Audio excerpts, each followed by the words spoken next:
precious commodity, as we would have seen yesterday. At some point, we had to run after time.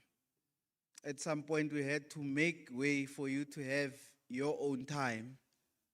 We had indicated that we should be starting at 9 o'clock, and we applaud those who were here at 9 o'clock. So we are going to begin. Our external invited guest is around, waiting for us to convene so that they can come and address us.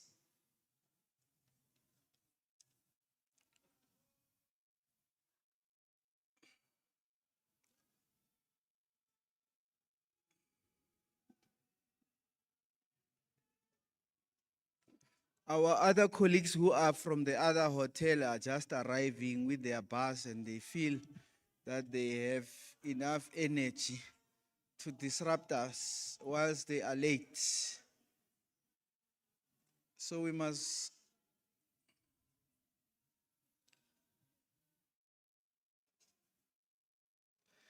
Can someone tell them that amandla siwafuna la, not outside? We're conferencing in here, not outside. Colleagues, it's 23 minutes after 9 o'clock. We are going to start in 2 minutes' time at 9:25, which means that we are 25 minutes outside of our schedule.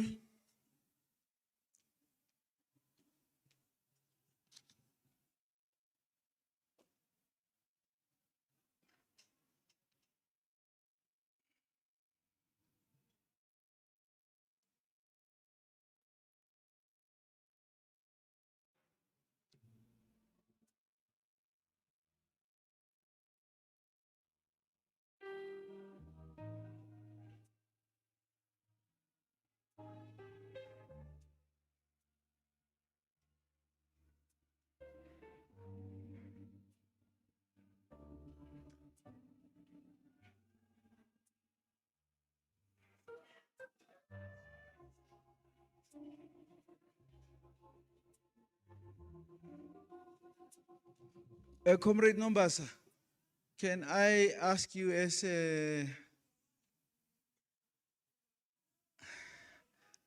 an elder in this gathering to tell those baby adults to come and do adult things inside here?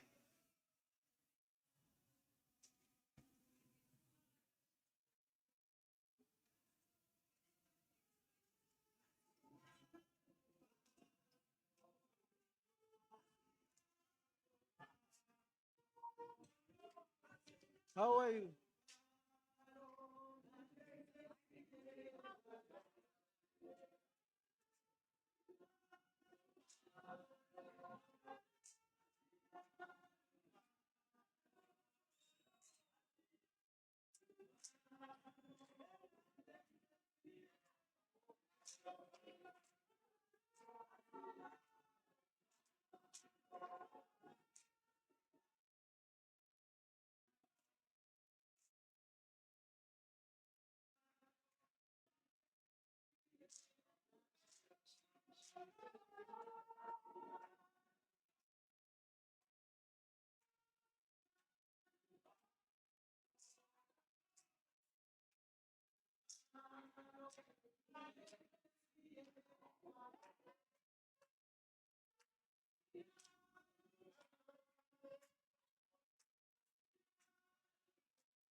Bopha comrades.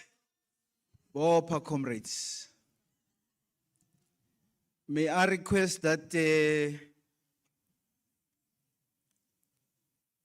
the Deputy Minister of Social Development, who's just around the corner, be informed to come through, because we are going to start with him.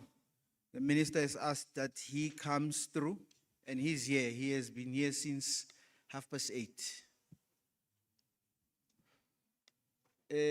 Elder of the house, without comrade numbers, batshele lapha ekhoneni bangene manje sime ngabo.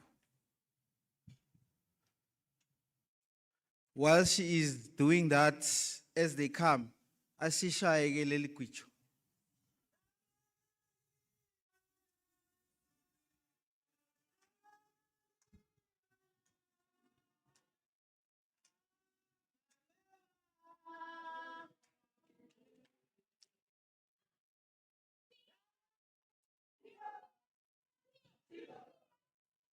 Gio, Kutsa. Asinaluva. Naluva.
In between the two.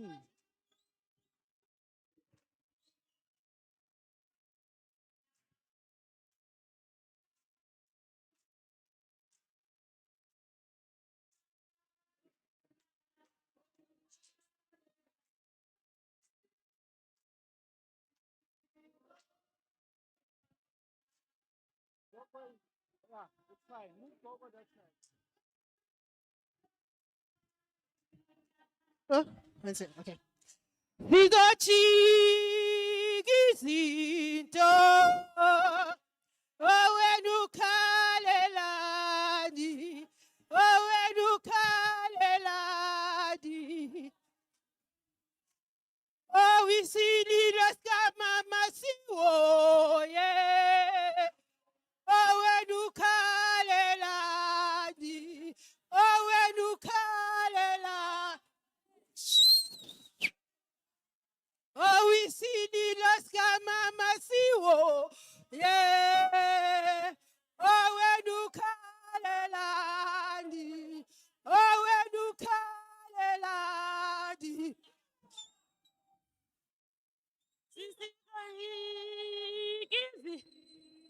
Oh, cholamtana, cholamtana, oh, cholamcha. Isitikizi yo cholamtana cholamtana Amanda Amanda!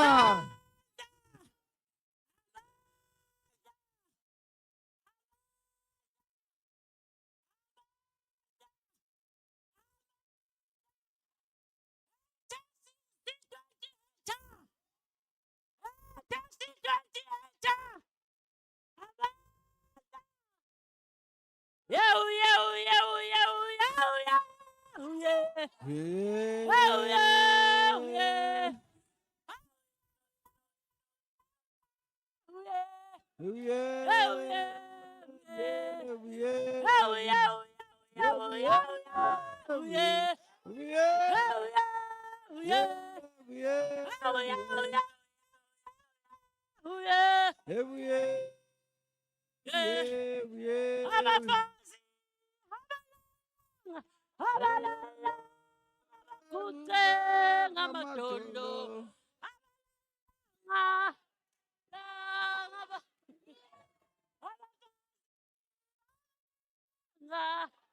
nga- kut- ah, yeah.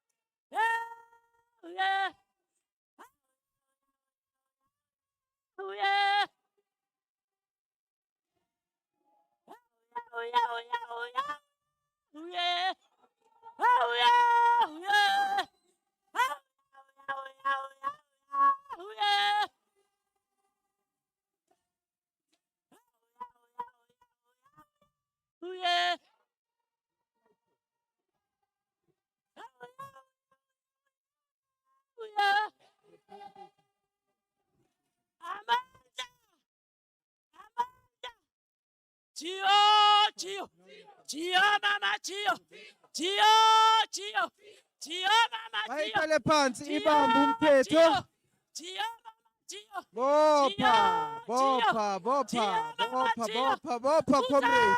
kuza, kuza, baska raipa, kuza, kuza, kuza, baska raipa, kuza, kuza, kuza, baska raipa. Dia, dia, wemolo, wemolo. Bopha, bopha, Wemolo, comrades. wemolo.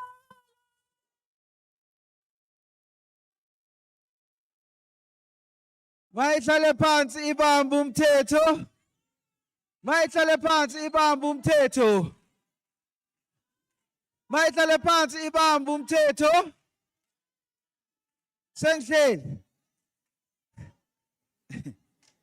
Thank you very much, comrades. Thank you very kindly for that energizing song in the morning. We are ready to rattle along. As I said yesterday, my name is Mabalani Mfundisi. I'm the Sherpa for the C20. And I'm very happy to have Sherpalets in the audience. Without much ado, mayihlale phansi ibambe umthetho sikwazi ukuqala lento sicede. I'm sure Deputy Minister Mohammed Hanif Hendricks, Deputy Minister of the Department of Social Development, we recognize your presence. We recognize your punctuality. We apologize for our lateness. There were those who matched you in our midst who were here at 9 o'clock, and we recognize them for that. Now that we are here, we must get started. So let us begin. I want to call to the floor Deputy Minister Mohammed Hendricks to come and address us on behalf of the Republic of South Africa.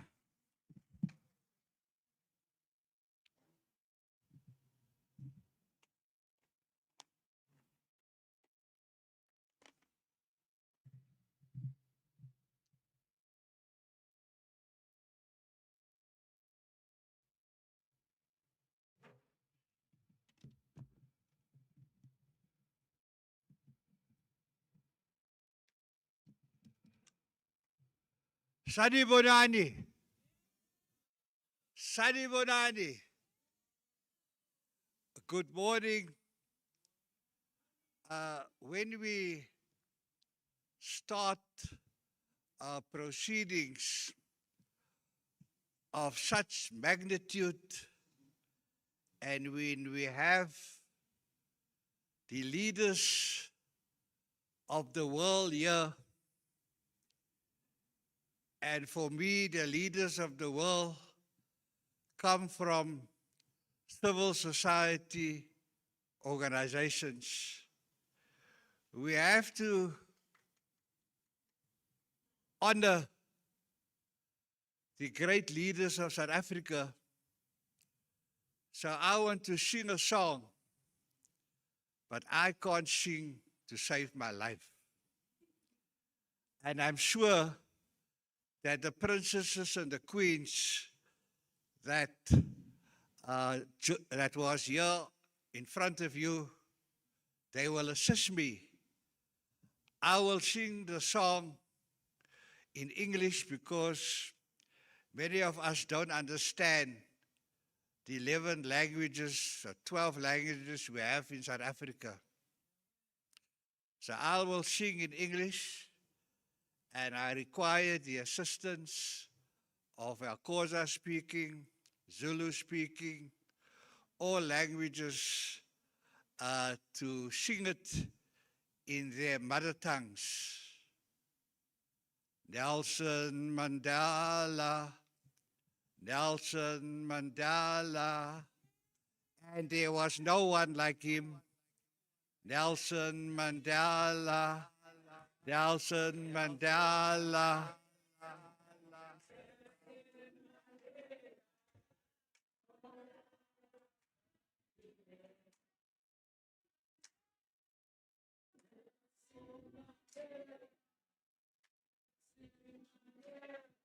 Thank you, thank you, thank you. Thank you very much. So to the delegates that are here at the C20 summit, I want to say, like Nelson Mandela, there are no one like you. Program Director, distinguished civil society leaders from South Africa, my beloved African continent and the globe, partners, comrades in social justice, Sanibonani. As South Africa hosts the G20 in 2025, it is not South Africa that is hosting. It is Africa that is hosting. There are no countries. We only have a continent. And after Uhuru, our task is to have one continent and one country, not the many countries we have today, because the countries on their own are very weak. Nigeria is weak, South Africa is weak, Tanzania is weak.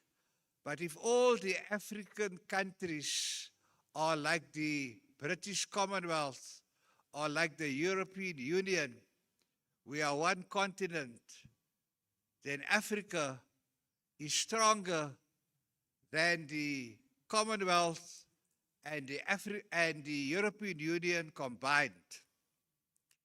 But there are efforts along that route, and the countries of Africa are a bit too slow to merge into a United States of Africa. We cannot wait. The Liberation Committee that was responsible for most African countries to get out of colonialism and be independent.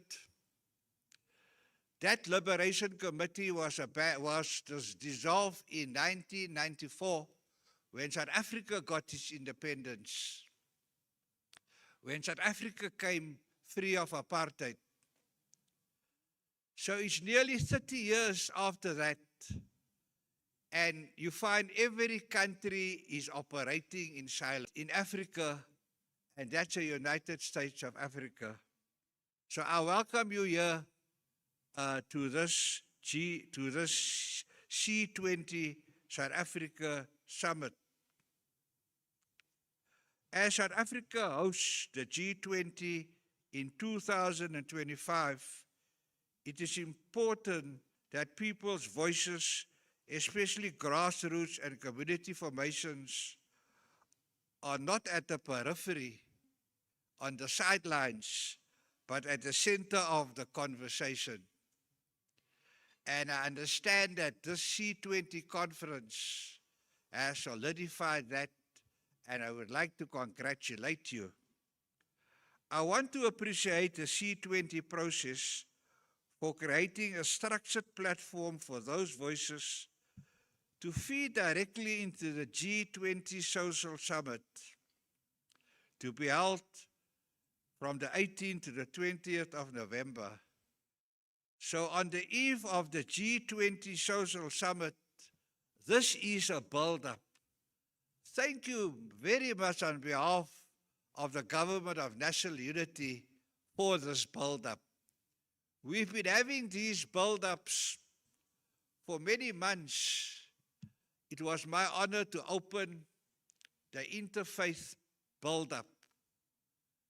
And they were here for nearly 2 or 3 weeks. And they asked me to close a very successful interfaith summit who came up with a narrative to be shared at the G20 Social Summit, and also when the presidents of all countries of the G20 come together to hear what the streets want, to hear what the villages want. So you are representing the streets of Africa, the streets of all the other countries that make up the G20, the streets of all the other countries who are also invited to the G20. Civil society matters for South Africa's anti-poverty agenda, because in South Africa, poverty is not an abstract number, but rather a household with no income. A woman running a community kitchen, an MPO helping undocumented children access to services, and so forth.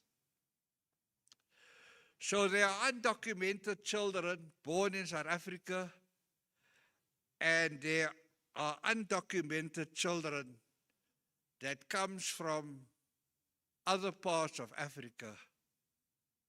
Let me make the point, and I made the point at the summit that we had at the Cradle of Humankind with the other 9 or 10 leaders of the Government of National Unity. If you're from Africa, you cannot be an immigrant in South Africa, legal or illegal. If you're from Africa and you are in South Africa, you are in Africa. You are not an immigrant. Government cannot reach every street, informal settlement, farm or rural village at the speed that community organizations like you can. That is why the Department of Social Development, with its agency like the National Development Agency, work together to resource, professionalize, and amplify civil society so that the last mile of service actually happens in communities. I used to run the mile in my days, but nowadays they don't have a race called a mile.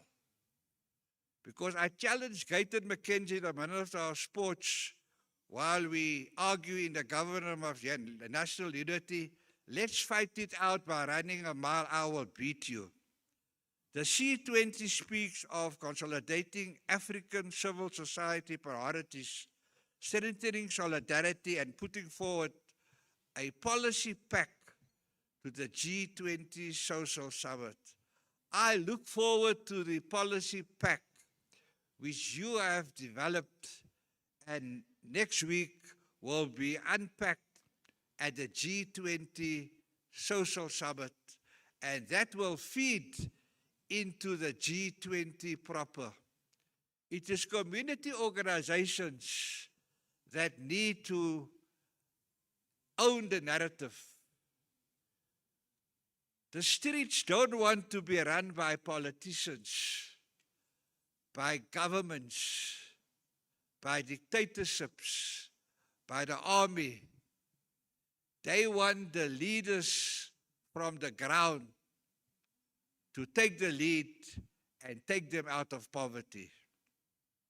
So that aligns strongly with our own drive to ensure that community-level realities shape national and global policy. Our message is simple. Global decisions must feel local. In Afrikaans, they say, local is lekker. They must translate into food security, jobs in the social economy, digital inclusion. Myself and my department, and I took the SASSA CEO with me, we want the rural areas, the streets that don't have towers and Wi-Fi, to be introduced to space technology. I hope one of you will be invited to go and on a ride to space. But let us start with satellite technology. Satellites can provide internet connectivity and provide data to everyone.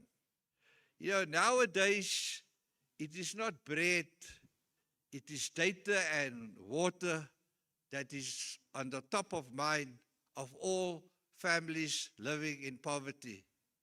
So we need to provide them with data so they can access the services of community organizations, the services of my department, the Social Development Department, the services of the National Development Agency, who takes people out of social grants into sustainable livelihoods. And of course, SASSA, an agency of the Department of Social Development that pays 29 million social grants every month. So there's no reason why people will have, if they apply for the grant and they qualify, there's no reason for them to go to bed hungry at night if the little that they get is used to buy food.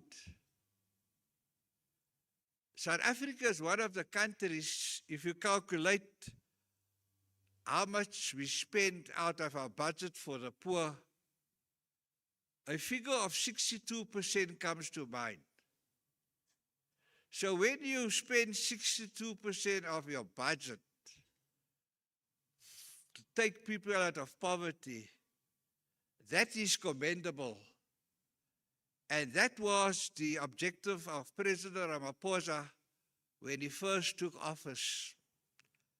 And I repeat that he has done very well. But at the last summit, which we had at the Cradle of Humankind, he said that he's so sad. He knows he needs to do more. So we have to grow our economy. And we hope that this G20 summit, after they listen to the policy pack, that investments will flow into South Africa. We'll have a GDP growth of 10% or not 1%. Society organizations as well. So I want to speak about practical priorities from the grassroots. practical priorities that came from the streets, articulated by you. The first one is financing community-based organizations. Let me give you the silver bullet. When I was a member of parliament, before I became a deputy minister, I was known to come up with silver bullets. So when we talk about financing community-based organizations, we need more of the corporate world, and they are also represented here. They will be represented at the Social Summit. They will be represented at the G20. If you want to run a mine in South Africa, you must have a social plan and contribute a certain amount of your profits for socio-economic benefits. You can't get a license to operate a mine if the Minister Gwede Mantashe doesn't approve your social plan, and if you don't hand over projects to him, which he hands over to me or my minister, Sisi Tolashi, to hand over to NGOs and NPOs, we must start handing that over to CBOs. We must hand it over, NPOs and NGOs are like corporates today. They are like massive business organizations. And they do good work. But the real work is done by civil society organizations like yourself. So some of you will buy 3 loaves of bread, you will put peanut butter on it, and you will give it to the children as they go to school. Others will cook a pot of soup, and you will hand it out. Some of you will take the peanuts growing on the banks of the river and make peanut butter. Some of you will make jam. I spoke to one of the leaders of this conference, and she says she likes to make fig jam. I would like to try your fig jam. I told her where to get the figs on the way to Hermanus. So what is the silver bullet? Every company in South Africa with a certain turnover must invest in CSI. And 10% of them do so, the other 90% don't do so. And the 10% of them who do so, it's a last-minute thing. The silver bullet is, like the mines, they must have a social plan before they get a business license. So if every company with turnover of a certain threshold, we need to tell them 1% or more of your turnover must be used for CSI, and you must have a social plan where at least half of the money goes to civil society organizations. So that's the silver bullet. I'm not going to send a bill to this summit, so don't worry about that. You know, consultants, when they come up with such a plan, they bill you. The Deputy Minister of the Social Development, we don't bill, we're coming here to work. We must move more resources to local, smaller, women-led, youth-led CSOs, not only to big and well-established NGOs. So when I went to Winterveld, people put up their hands and told me, you know, we buy loaves, we make sandwiches, we make soup. So I sent out the National Development Agency to mobilize them. And guess what? We now have, after 2 days of training, we now have 50 community-based organizations in Winterveld so they can account for the monies that they can get. They submit annual reports, they do financial statements. Those who contribute to these community-based organizations can get a tax rebate. Companies would have peace of mind and would want more readily to contribute to community-based organizations. So they form cooperatives. That means simpler compliance tools, capacity building, and like I said, using the National Development Agency as a conduit for such funding in working with CSOs. The NDA should adopt a whole-of-society approach, leveraging its position to coordinate resources and efforts across government, civil society, and the private sector as a conduit for funding civil society. If we are serious about poverty eradication, then the money must follow the work, and much of the real work is being done by small, local, women-led, youth-led organizations, community organizations, not only the big NGOs with offices in Sandton. So our financing model must change from who can write the best proposal to who is closest to the problem. The money must follow those who do the work, and that is many of you.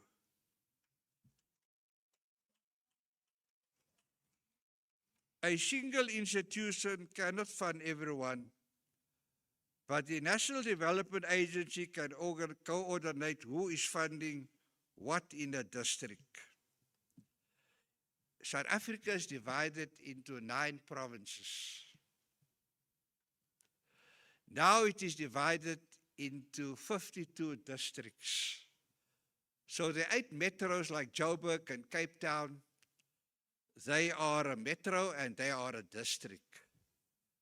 All the other municipalities have been put together so they are big enough to be called a district. And this is where community-based organizations must join. That is the marching orders that the President gave us last week at the summit of the leaders of the GNU. So how does that, what did he do? He appointed 52 governors for South Africa. When I mention the word governor, he tells me, keep quiet. I'm just calling you presidential champions. So what does a governor do? I am the governor for the city of Joburg, the most iconic city in Africa.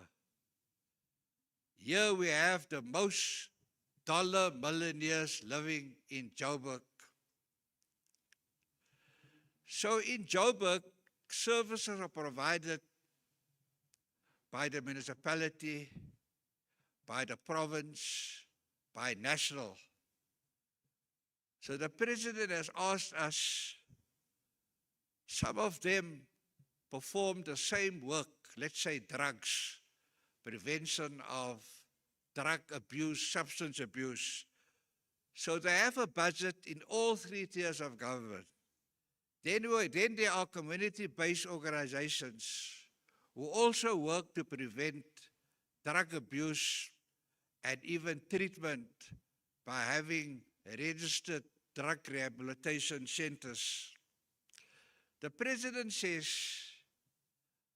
ministers, deputy ministers, leaders, I want one plan, one budget, but it must include the community-based organizations. That doesn't mean we're leaving out NPOs and NGOs. They're also welcome. He says the one plan, one budget must include a 5th stakeholder, and that is the business world, the corporate world, the captains of industry. So if you take a city like Joburg or Ekurhuleni where you are now, or a village in Krasani municipality and surrounding municipalities, or any other village like Matubatuba, where our sugarcane comes from, near Richards Bay. If South Africa, if the governors, I have to say that word shuffling because the mayors and the premiers will get upset if there's someone who's a presidential champion who actually has to be a governor. If we have one plan, one budget for each of the social ills that we want to address, and I have the delegation for drugs, people with disabilities, older persons, building stronger families, and many other delegations. I've got to make sure in Joburg that to come up with a plan for drugs, to come up with a plan for people with disabilities, to come up with a plan for HIV/AIDS, including all 5 stakeholders. But at the moment, you are the missing link. So I hope that in your policy pack, you're going to address that so you are no longer the missing link. DSD, so a single institution, like I said, cannot fund everyone, but the National Development Agency is the one to work with. They can organize, they can coordinate who is funding what in a district. DSD funding social services, CETA funding skills, and the CETAs have billions of rands. They don't even know where to put the money. But the more money you're giving to CETAs, the more unemployment. So we have to start looking. We have to start looking, those billions, is it worth it? But that's a sensitive topic. I don't want all the CETAs to start fighting with the deputy minister and take me to the ethics committee. So it is very important that the NDA, that the municipality provides a venue, private sector providing equipment. That way the CDA becomes the development convener for civil society funding, reducing duplication and making sure that the same 5 NGOs don't get funded every year while 50 small ones die. The NDA is the driver to address, to get people out of poverty, out of social grants, 30 million of them into sustainable livelihoods. SASSA gets, I don't know, over 200 billion. And the NDA gets a billion, half a billion or 2. So our priorities are not right. The NDA, like I said, must become the development convener for civil society funding, reducing duplication. So this aligns with the deputy DDM of funding, where the poverty is shared. There are also other issues like social and the solidarity economy. And then I spoke about data and voice from the grassroots. We need to have a partnership state, not a police state. So at the moment, South Africa is a police state. That doesn't mean, I'm not referring to the police in the police stations. Colleagues, if we are honest, many civil society organizations only meet government when we are checking their compliance, when we are polishing. We cannot polish community-based organizations. And it's not our leaders in uniform. It's those from SASA. That creates distance and fear. But we want real poverty eradication. The state must show up first as a partner and only secondly as a regulator. Minister Tolasi and my minister and myself, we want to move very fast in that regulation. That we're here to work for the country, we want to partner. Please don't see us as a regulator. Please don't see us as men in uniform or women in uniform. As government, we must start with support and not suspicion. When small community organizations apply for funding, training or registration, our first instinct must, how do we help them qualify? Not catch them out. Not cross the T's and dot the I's. But actually, when they lift up their hands, we must say, look, how can we assist you to comply? And not tell them you're non-compliant and say next CBO. We must not reject them. We must appreciate the two loaves of bread that they buy and put on peanut butter. The NDA and DSD can run pre-compliance clinics in partnership with SASA, ICROP, helping CBOs fix government gaps.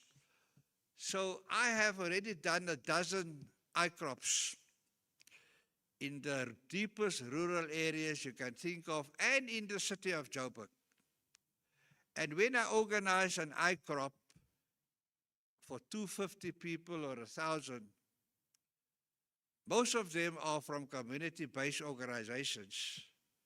And we bring to one venue, we bring SASA, NDA, the police, Home Affairs for your IDs, and even so-called refugees. You know, there's no such thing as a refugee if you come from another African country. There's no such thing as immigrants. When we went to them to run away from the atrocities of apartheid, we were Africans, not refugees, not immigrants.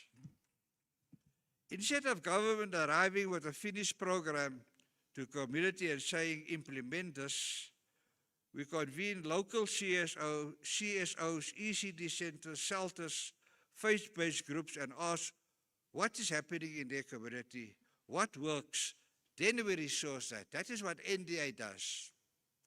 Partnership means the solution is born locally.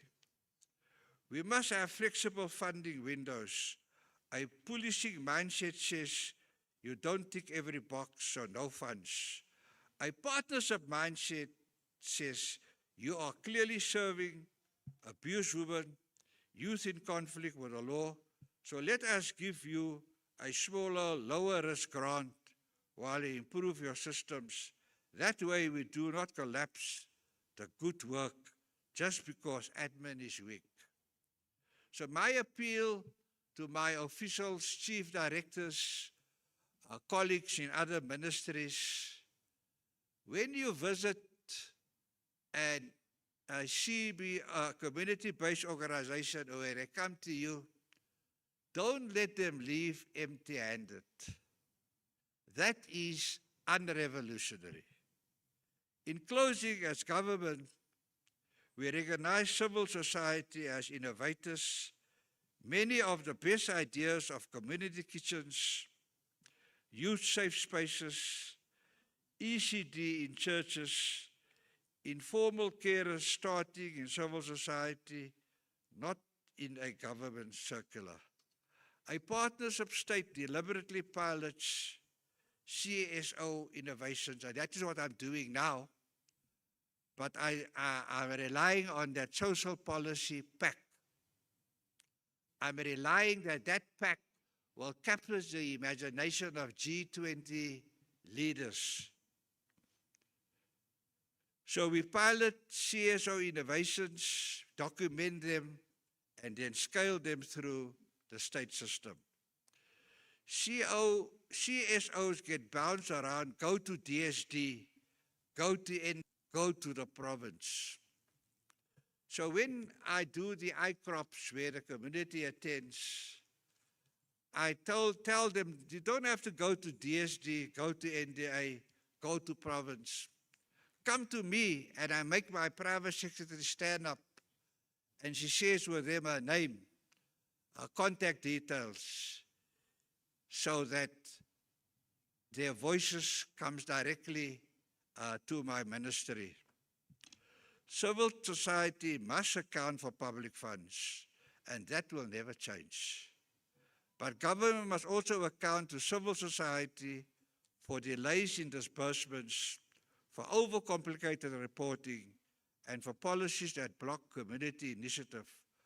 Partnership means we allow CSO to say, Deputy Minister, this process is not working on the ground, and this is how we can fix it collaboratively, like those 50 cooperatives are doing in Winterfell. We will still monitor, we will still audit, but we can do it in a way that says, we want you to succeed because communities need you, not we are looking for a reason to blacklist or deregister you. My minister don't want to blacklist any NGO, NPO. It breaks her heart when she signs the letter, that you are removed from the register. South Africa needs a state that grows its civil society, not a state that shrinks it. If we make NDA the platform where CSOs are supported, capacitated, and amplified, not only policed, then this C20 and ultimately the G20 Social Summit will see a model of government, social, society collaboration that is rooted in real communities. So South Africa was praised for its constitution, one of the best in the world. After this C20 summit, the policy pact that you're going to present will be a policy pact to involve community-based organizations to work the streets, and it will also be the best in the world. I think that needs a round of applause. The NDA can again its official princess of the kingdom. You wear the right symbols. And that was described to me by a princess who said that she doesn't have a budget, have anything to her eye of joy. And that's why I'm working very hard with princesses and queens to make sure that they get resources, that they get funding. I'm even thinking of them having their own bank, which can be a white label bank named after their kingdom. We want to move money closer to the community. That means lighter entry requirements for small organizations, capacity building as part of the grant, and using the NDA as South Africa's conduit to pool government, donor, and private funding for civil society. This is a whole of society approach, not funding the usual few, but lifting the many who are doing the work where poverty actually lives. So I looked at my budget for people with disabilities, We're only funding 5 NPOs. Is that correct? So we have to look at all of that. If the G20 is serious about leaving no one behind, and when I walked up the steps, they say here, no one left behind. The G20 must put money and policy support into community and solidarity economy. The economy that cooks, cares, teaches, and trades at grassroots level. In South Africa, the NDA and the Department of Social Development are ready to be that channel in partnership with civil society organizations. Let me, on behalf of my Director General, the Minister Sishu Tolasi, myself, and my staff in the Deputy Minister's office, conclude by saying we are here to work. Thank you very much.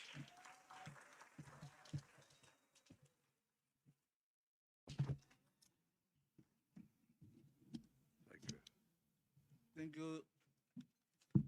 Thank you, Deputy Minister. Contextualizing how our policy positions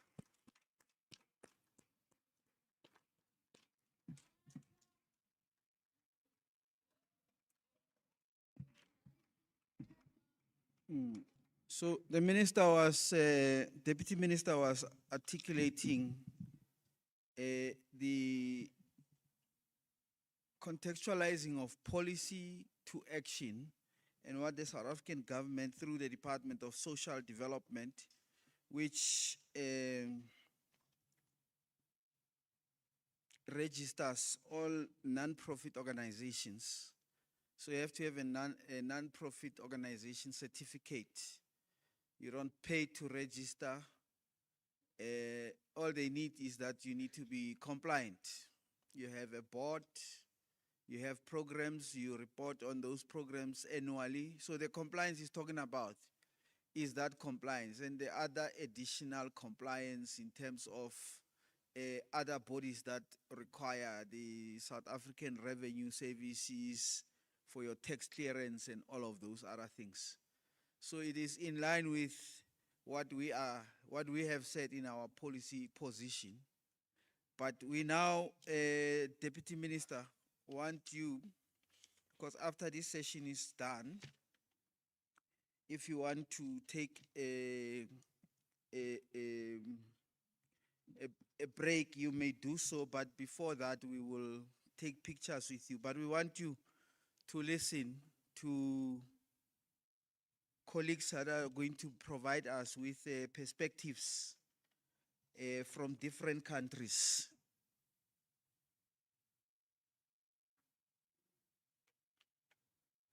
My apologies. So without much ado, I'm going to call Xiao Ningning, the Deputy Secretary General of China NGO Network for International Exchanges. She's going to tell us about the perspective from the People's Republic of China in terms of these global issues and civil society's role there. Xiao, the stage is yours.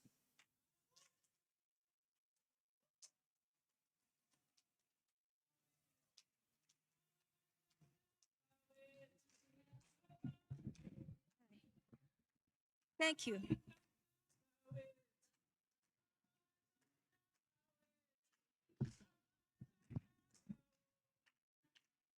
Thank you. Thank you so much, my dear friends. Your Excellency Deputy Minister Hendricks, dear friends from civil society and comrades. Good morning, and I am from the China NGO Network for International Exchanges.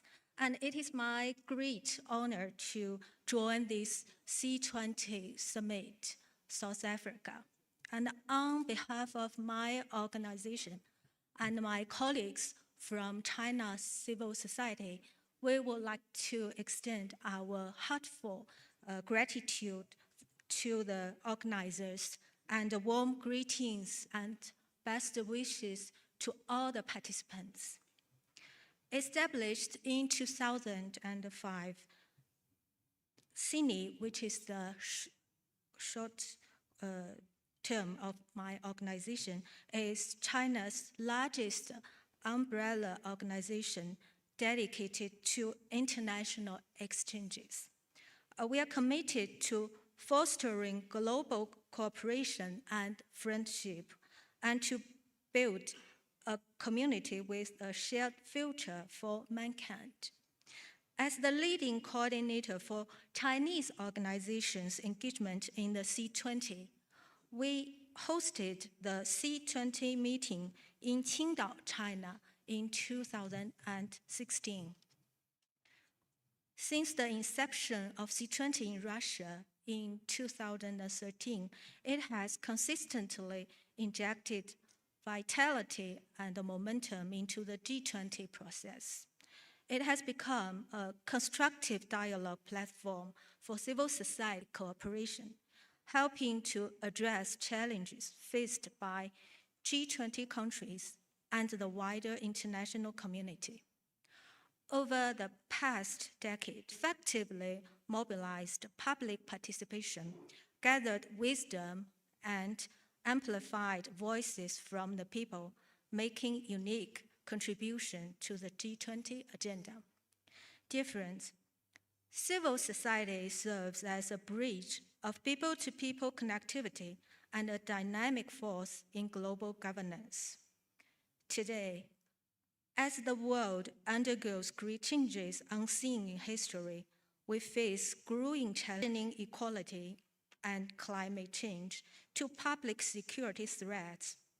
No country can tackle these issues alone. Only by upholding equality and solidarity, focusing on the common interests of all peoples, and pooling the wisdom and strength of civil society, can we overcome these challenges and build a better future. Chinese civil society organizations have gained valuable experience through our commitment to equality, unity, and shared development, grounded in China's practices towards global progress. We stand ready to work with partners worldwide to build a community with a shared future for mankind.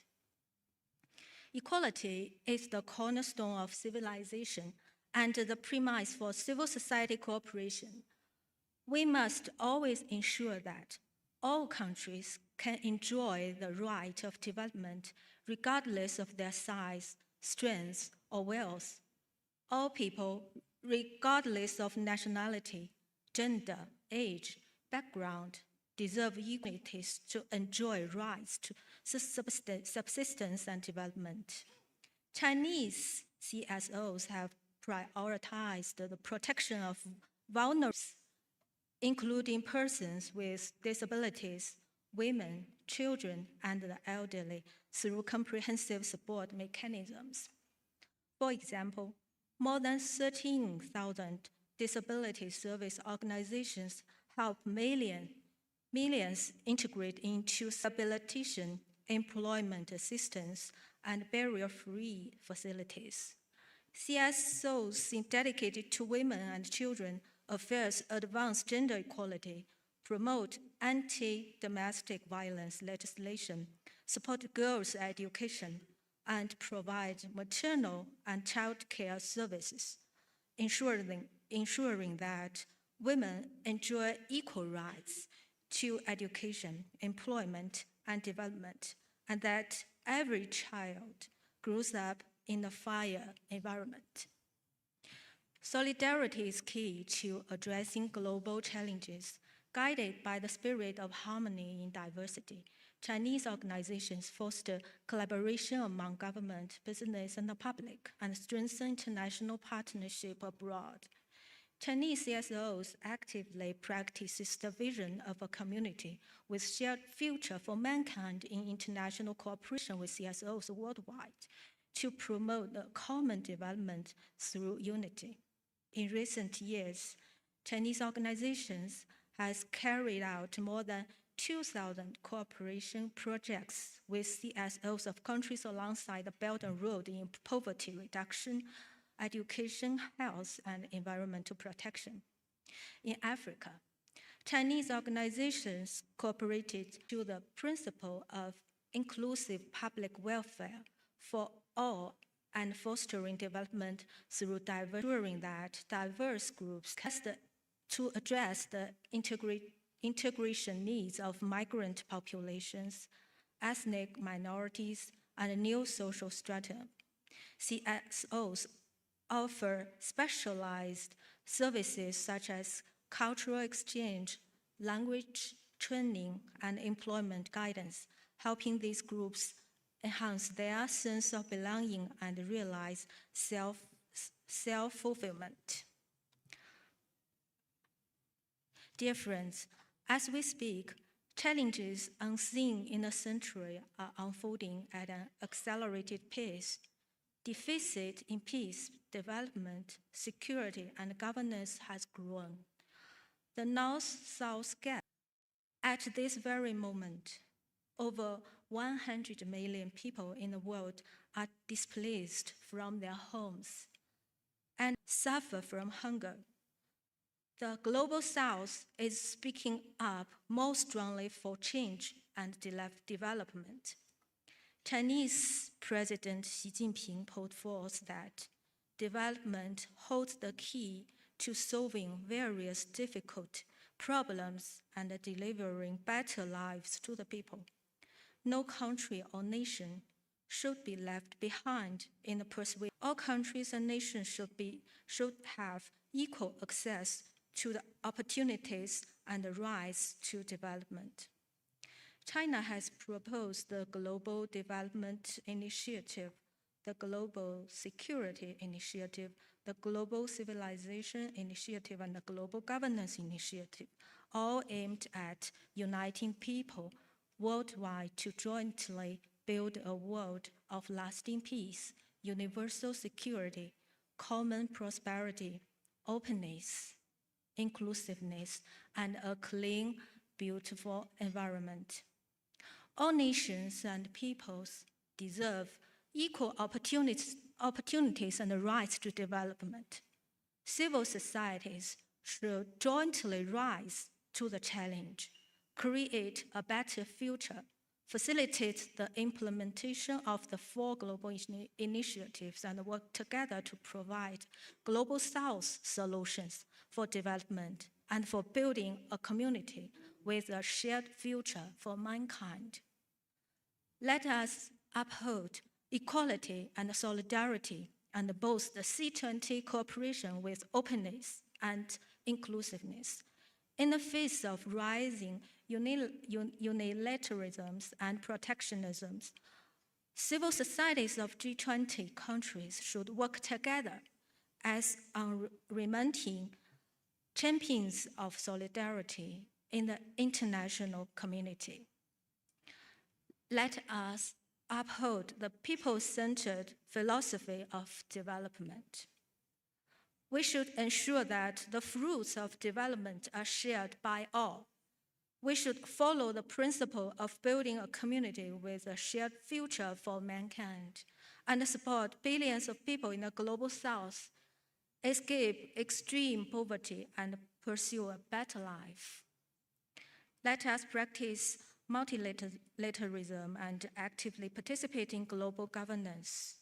CSOs should be the advocate and practitioner of multilateralism, pool wisdom and strength of all sectors, uphold the common values of humanity, advance global governance based on the principle of extensive consultation and joint contribution for shared benefit. Let us deepen cooperation and cultural exchanges to facilitate people-to-people connectivity. We need to enhance cooperation of CSOs in such areas as poverty reduction, health, environmental protection, education, and digital governance, and promote a new type of South-South cooperation. Dear friends, recently, China is formulating the fifth five-year plan for economic and social development. China's five-year plan not only focuses on domestic development, but also possesses a broad global perspective, providing valuable certainty and stability for global development. China stands ready to share the dividends and opportunities with the rest of the world and jointly advance the global modernization. As a member of Global South, China has always shared the will with the Global South and ready to deepen solidarity and cooperation with the broader Global South. Going forward, Chinese civil society organizations is ready to continue our collaboration with civil society organizations of G20 countries to fulfill our responsibility, deepen communication and exchanges, and contribute our wisdom and strength to high-quality cooperation among CSOs of G20 countries. This afternoon, the China Civil Society, my colleague organizations, will hold a side event, and we will share our practice and stories with you and find cooperation chances with the civil society organizations from Africa, African continent, and other G20 countries. And you are mostly welcome to our side event. So to conclude, I wish that C20 summit are full successful. Thank you.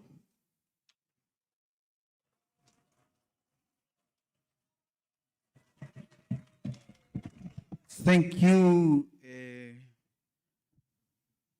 Jiang, Ning Ning, and our colleagues from the People's Republic of China.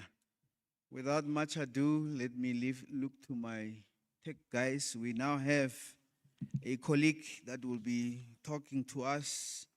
His name is Maf Tukan.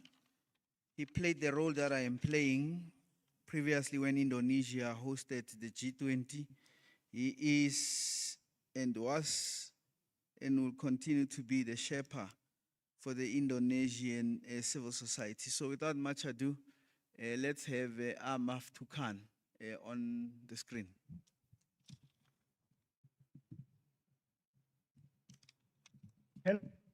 Hello, colleagues.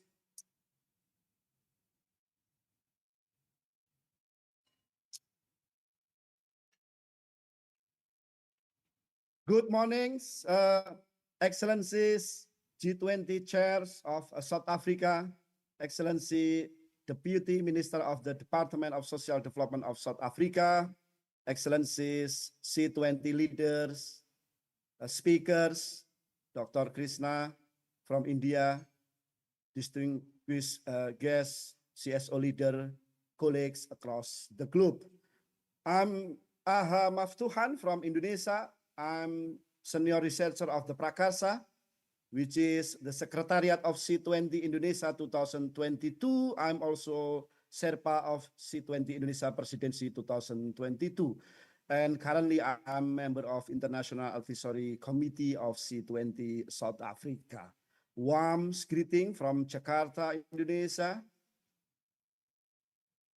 Warm regard from the CSOs from South Africa and all CSO leaders across the globe who have tirelessly worked through C20, G20.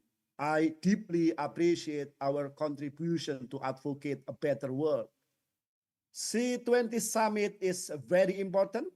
With this summit, C20 has shown its ability to accomplish three critical elements in its work.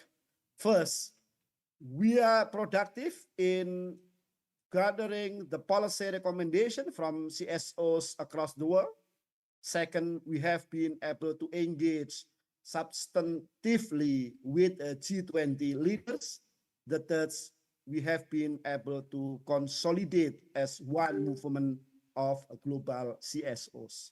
Colleagues, ladies and gentlemen, in this session on equality from dialogue to policy action, I would like to express my appreciation to His Excellency President Cyril Ramaphosa of South Africa for the constituting the G20 Extraordinary Committee for the South African G20 Presidency 2025 on a global inequality report, led by Joseph Stiglitz, joined by Adriana Abdennour, Winnie Byanyima, Jayati Ghosh of India, Imran Valodia, and Mangazembe Abile. The report on global inequality was published on November 4th, was the reflection of South Africa's commitment to call the global community to tackle inequality across the globe. We are facing an inequality emergency, and the report on inequality G20 is also the G20's first ever report on a global inequality. Based on global inequality report, we found new analysis that between 2000 and 2004, the world's top 1% captures 40% of all new wealth, while just 1% went to the bottom 50%. Amid growing concern about democratic capture associated with wealth concentration, this report also provides a snapshot of the forces giving rise to inequality and the state of inequality. It's amidst highlighted concern about the global increase in incomes and wealth at the upper end of the scale, and the increasing challenges large parts of the population face in making ends meet. In analyzing policies that could help to alleviate inequality, the report focuses particularly at the international level, including rein in corporate concentration and efforts to reform the international tax architecture that already on the G20 agenda. Let's quote some coefficient of 0.61.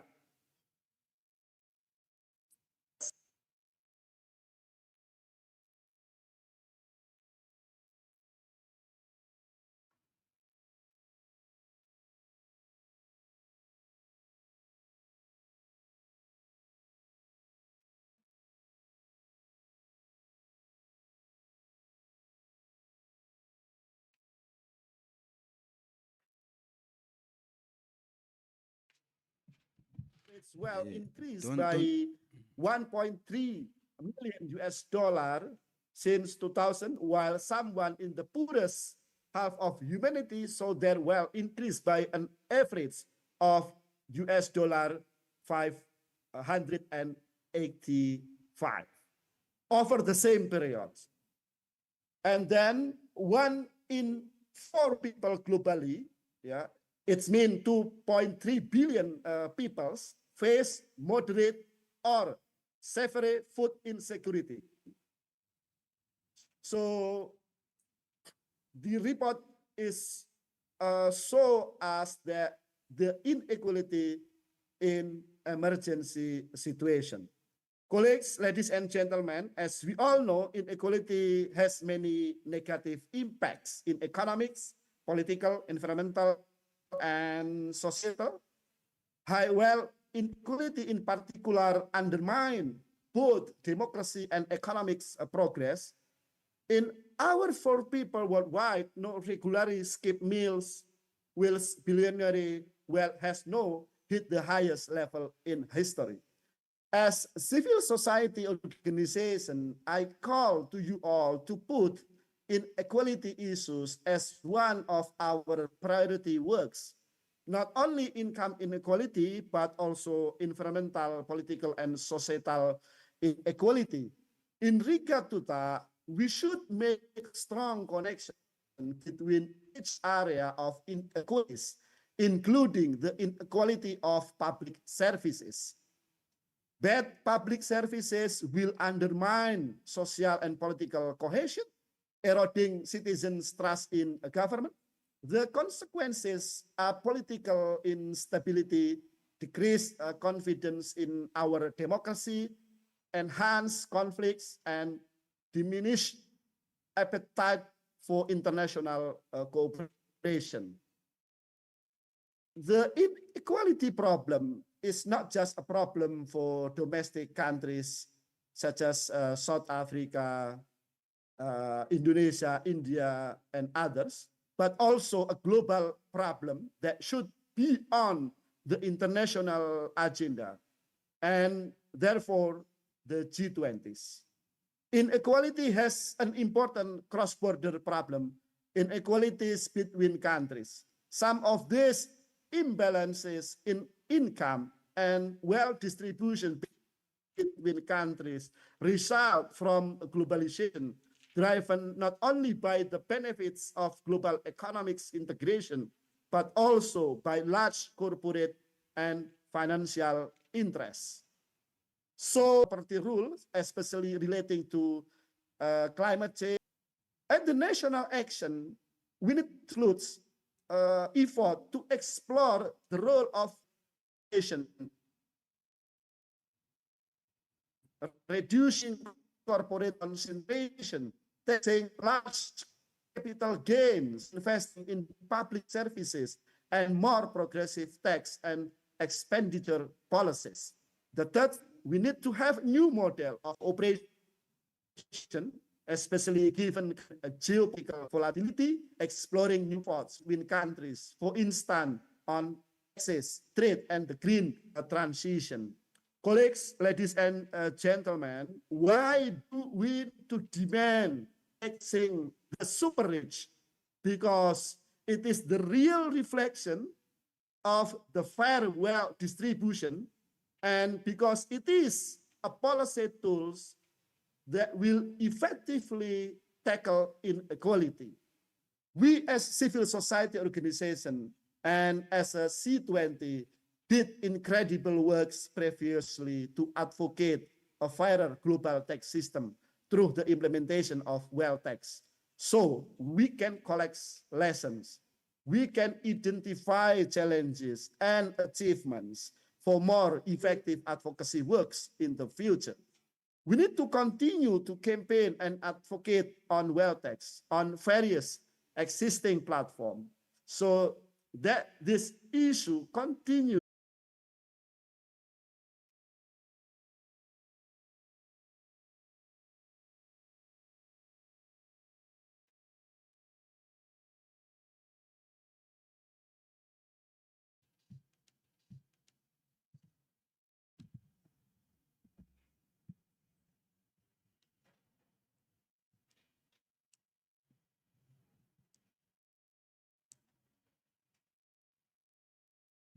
Okay, we'll continue.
demand taxing the super rich because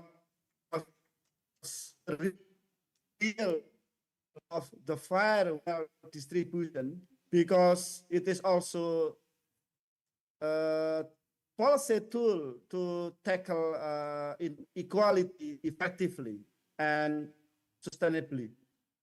We as civil society organization and C20 did incredible works previously to advocate a fairer global tax system through the implementation of wealth tax, so we can collect lessons, identify challenges and achievements for more effective focus works. We want to campaign advocate on wealth tax on various existing platforms so that this issue continue to receive attention from policymakers, from a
If you could just share your thoughts with us about around those the drive of transformative change and those opportunities within Malawi. Thank you so much, and I want to thank you so much for inviting Malawi to be at the C20 in the high-level panel discussion. As I shared yesterday, I'm the National Community Health Ambassador, a created position for civil society to chair a policy dialogue in Malawi, which is uniquely being an African country, appreciating the role of civil society in pushing the community and policy agenda to inform decisions at the highest level. So yes, Malawi, as you know, is one of the countries in the southern of Africa with a population about 22 million now. I know South Africa around 60 million, and Africa having 1.5 billion population. And as you know that Africa is more community-based. So we are more community. You saw the dances which have been danced. That's an African way of living. Even here in Africa, even though it's a middle or high income country, but most of the countries in Africa, I think they are lower in terms of their GDP. So communities becomes important to transform the African agenda. And South Africa being the first country in Africa to host the G20, I think we are proud. We are proud Africans. Yes. We might take it for granted, but I think the work we have done by our local leaders, Nelson Mandela and other leaders in Africa, but also other regions, I think things are coming to pass after so many years of community working around to see how Africans can manage themselves, pushing the African agenda forward. Yes. As you know that Africa is a recipient of the global climate change effects, because I think a lot of emissions now, we are feeling it so hard. That's why we're having prolonged floods, climate changes, food insufficiency. We have crisis in food availability in most of the African countries, even my country. Country people are struggling to access basic food. Mili, we call it here. But you show you that the issues of effect of climate change is huge. And even the elections in Africa, you have seen things are changing. Governments are only running for 5 years, and people are taking over. It means the communities and civil society, we have tried to build capacity, even though we need more capacity for civil society and communities, but we have seen communities are able to demand accountability of their leaders if they are not doing what they're supposed to do. Can I just chip in there, Mr. Maziko? Driving the question, obviously the conversation towards Ms. Grace Kuman. You spoke about driving a lot of changes within countries, especially in elections and all of those things. In South Africa, which I am so glad and proud of civil society to help, to have young people facilitating, walking around and also being part of these discussions. So I wanted to find out from you, we know that unemployment is also one of those things, hectic things that affect South Africa as well. So when you were drafting and helping in all of these policies, I just want to hear from you. How can the youth be more involved? What do you think is the role of the youth, and how we can better involve them in such rooms and in for such opportunities, driving obviously transformative change? I think that's an excellent question. Indeed, the youth need to be at the center of our responses. And what we've seen, or what we like to say is, if you want to know what we need to do for the youth, then we need the youth to be at the center to speak for themselves. And what does that mean? It is not only that we want the youth at the table. We need to look at the entire process in the way that we are doing it. So if we take the analogy, I love to cook, and we're looking in the kitchen. So it's not only to say, okay, we're going to sit and we're going to serve and you're going to say you like this or that. We need to be looking at the menu, we need to be looking at the ingredients, and we need to ensure that we are actually designing it that takes into account the true realities and lived experiences of young people and the solutions that they want to see. Not to come to say this is the solution and how do we implement it, but what are your actual priorities? Because when we start to engage in those conversations, we can see that there are other steps and other pathways that will actually transform their lives and their communities. And the priorities that we are trying to address may not be the fastest and most sustainable way. So when we're starting to look at sustainable long-term responses, we need to be led by the youth, because the youth ultimately represent the most of us. That is who we are. Yes, definitely. Okay, I think let me just give Ms. Hejong a chance. Let's just hear your views, ma'am, and just deep into the conversation with us. So I'd like to share what Korean civil society is doing related to G20 process. So firstly, I would like to introduce our organization. My organization, Korean Advocates for Global Health, is the unique NGO in Korea dedicated exclusively to global health advocacy only. So our mission is to eliminate global health disparities so that no one is left behind. So the G20 and C20 process are among our key global advocacy platforms where we elevate civil society voices and contribute to shaping global policy discussion. So since 2019, our organization has served as co-lead of the C20 advocacy efforts in Korea and operating the C20 Korea Forum, our national platform that connects Korean civil society with the C20 and G20 process. So each year we convene 2 or 3 policy dialogue, inviting the Korean G20 Sherpa and parliamentarian members and other engagement groups such as Y20. You mentioned young people, so we invite Y20 and L20 and W20, etc., to discuss common priorities for G20 in Korea. Yeah. So at our, I would like to share our most recent forum in August 2025. What we are doing is all the participants emphasized several key recommendations to the Korean government. Those are, I will share some points, what we recommend to the Korean government. First one is ensure that G20 promotes the implementation of global commitments such as the SDG and the Paris Agreement. And the second one is support economic and financial reforms that reduce inequality between countries. And thirdly, strengthen climate action, including ending public finance for fossil fuels and investing in renewable energy. And fourth, expand ODA in global health and education, including the Global Fund, Gavi, and the Global Partnership for Education.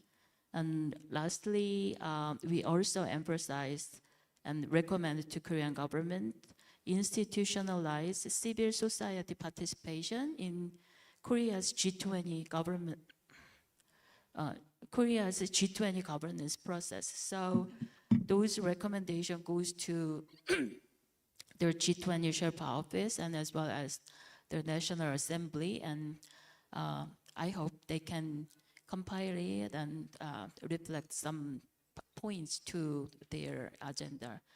So this is what we are doing for G20 in Korean civil society. Okay, thank you so much, Ms. Jeong. Let's give her a round of applause. I think it's so interesting for me sitting here, just looking and hearing all these different perspectives from each and every country all around the world, from a South African context, from a Malawian context, from a USA context, even from a South Korean context. But I don't think we'd be doing it any justice if we don't move to Mr. Dimitris Dasilias, who's all the way in Russia and will be joining us online. is he available for us? He will be speaking with a translator, so if you could please just be patient with us as well. Я приветствую вас, дорогие друзья из Москвы, из России. Я очень сожалею, что сегодня я не нахожусь рядом с вами. Мне бы очень этого хотелось, но уже скоро я приеду в Йоханнесбург и смогу продолжить вместе с вами работу в рамках социального саммита G20. Welcome, our dear friends, and I convey my greetings from here, from Moscow, from Russia. I'm extremely sorry that I'm not next to you right now, but I'd really love to be sitting with you. But I'll soon be going to Johannesburg to take part in the work of the G20 Social Summit. Прежде всего, я хочу поблагодарить и высоко оценить южноафриканское председательство в гражданской двадцатке. Мне очень приятно было с вами работать, взаимодействовать с нашими коллегами, конечно, с господином Мабалана прежде всего, который всегда был отзывчивый, всегда во всем помогал. И мне кажется, мы проделали с вами просто огромную работу, которая имеет очень важный результат. Мы вышли на составление единого политического документа, в котором зафиксированы действительно крайне важные положения для наших стран.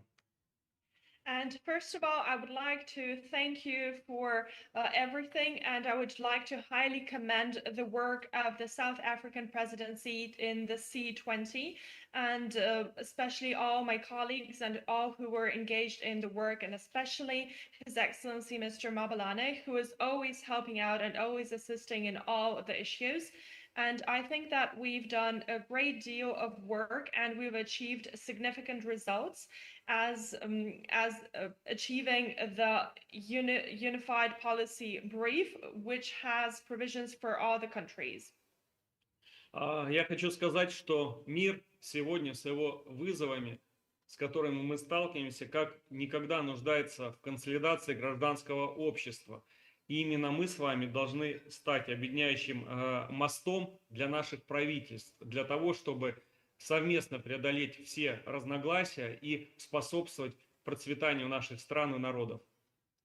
And as the world today faces enormous challenges and all sorts of different issues, I think it is of high importance to consolidate the efforts of the civil society and to serve as a bridge that unites all our governments of all the countries. And I think together we can overcome all the difficulties and put them aside, which is quite important. Я хочу сказать, что наша группа, сокоординатором которой я являюсь, это торговля, финансовая архитектура и устойчивое развитие, действительно проделала большую работу. Мы плотно бок о бок работали последние несколько месяцев, составили аналитическую записку, многие положения которой вошли в итоговый политический документ гражданской двадцатки. И мы очень хотели бы, чтобы лидеры наших стран прислушались и услышали те требования, которые заявляет голос гражданского общества. And I would also like to highly commend the work of our group, where I serve as the coordinator. That is the working group for trade, financial architecture, and sustainable development. We've done a big work and we've elaborated and developed an analytical note, which includes certain provisions which are to be included and which were included into the final C20 memorandum. And I do hope that the leaders of our countries will hear the voices of the civil society and pay attention to them. Уважаемые коллеги, вот только часть положений, о важности которых сказала наша группа гражданской двадцатки. And dear colleagues, I will list only a part of those provisions which our working group deemed important and which were included. Среди них, прежде всего, требования о реформе Международного валютного фонда и Всемирного банка, чтобы эти организации отражали реальную ситуацию мировую и чтобы они слышали голос глобального юга, африканского региона в том числе, и способствовали справедливому распределению финансовых ресурсов. And among these, the first stands for the reform of the IMF and the World Bank, which are the structures that are to reflect the modern reality and which serve as platforms for the global South and especially the African continent to be heard, to develop a just distribution of all resources. Также, уважаемые коллеги, мы говорили о реформе Всемирной торговой организации, также обеспечила интересы всех и для глобального юга, что мы призывали к отказу от квазиэкологических и иных барьеров и установлении безусловного функционирования органа по урегулированию споров Всемирной торговой организации. And the second provision stands for something we've discussed in big detail, that is the reform of the WTO, which is to meet and satisfy the interests of all the countries, especially the global South. It is a structure that needs to abandon the quasi-ecological barriers and to work out a regulative framework for resolving all the disputes in the WTO. Также мы призываем лидеров наших стран отказаться от политики односторонних санкций, не одобренных Советом Безопасности Организации Объединенных Наций. Это то, что сегодня подрывает доверие, подрывает экономические возможности и создает только проблемы, а не решение этих проблем. And we also call upon the leaders of our countries to abandon the unilateral sanctions imposed without their adoption by the UN Security Council. This only undermines our trust and jeopardizes the economic possibilities and prospects. And this does not solve problems, but creates them. Также мы призываем лидеров наших стран совместно развивать и заниматься формированием большого евразийского партнерства. Это такая инициатива, которая направлена на стратегическую координацию, инфраструктурную интеграцию и справедливое сотрудничество в многополярном мире. We also call upon the leaders of all the countries to develop and to form the Greater Eurasian Partnership, which is foster strategic coordination, infrastructural integration, and fair and just cooperation in the multipolar world. Также мы предлагаем интегрировать защиту культурной и исторической идентичности, торговые, финансовые и климатические соглашения без дискриминации. And we also propose to integrate the cultural and historical identities into trade, climate, finance, and into economy with no discrimination. Мы предлагаем развивать торговые платформы в горизонте юг-юг и север-юг, что будет содействовать равноправным торговым партнерствам. We also propose to develop different trade platforms within the South-South and the North-South platforms in order to foster a win-win cooperation. И еще одно, что я хотел сказать, мы призываем проводить мероприятия, направленные на сохранение исторической памяти и недопущение искажения истории, в том числе в Второй мировой войне, и роли советского народа в победе над фашизмом. Полагаем, что это имеет существенное значение, так как сохранение исторической памяти, справедливого, объективного взгляда на нашу историю становится нашей единой платформой для построения диалога и нахождения в непростых ситуациях. Okay, thank you so much. Thank you so much, Mr. Dimitris Dasilias. It was, but due to time constraints, we would have loved to listen to more of what you have to share, but we do have to close the panel and get on with today's activities. Thank you so much to my panel. I really enjoyed to have different perspectives, opportunities, and transformative change. I look forward to hearing more and more of what you have to share throughout the summit. Thank you so much. To close, one message stands clear. Transformative change is not born from power alone, but from partnership.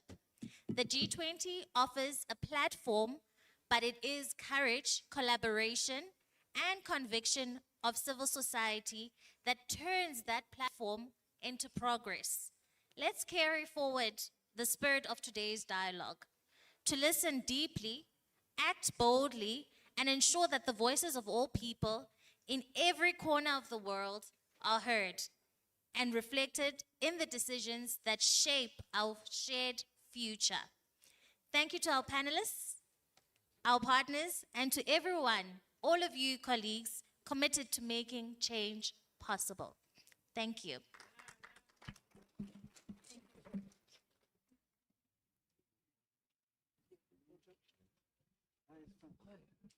Okay, as they take a picture of them, colleagues, we are now going into the sessions. Oh, this is your time. I don't know what time it is. Sorry. What time is it?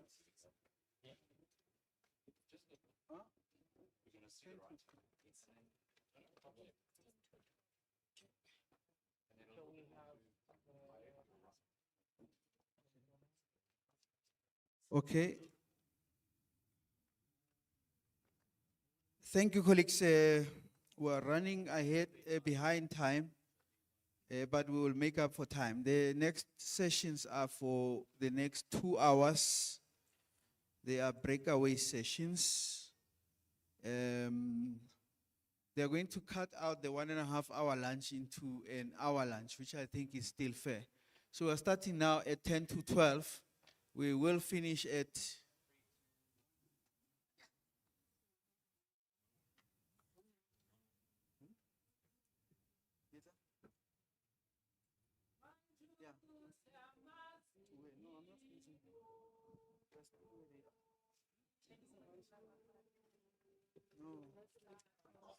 the places we're going to the same. This is C20.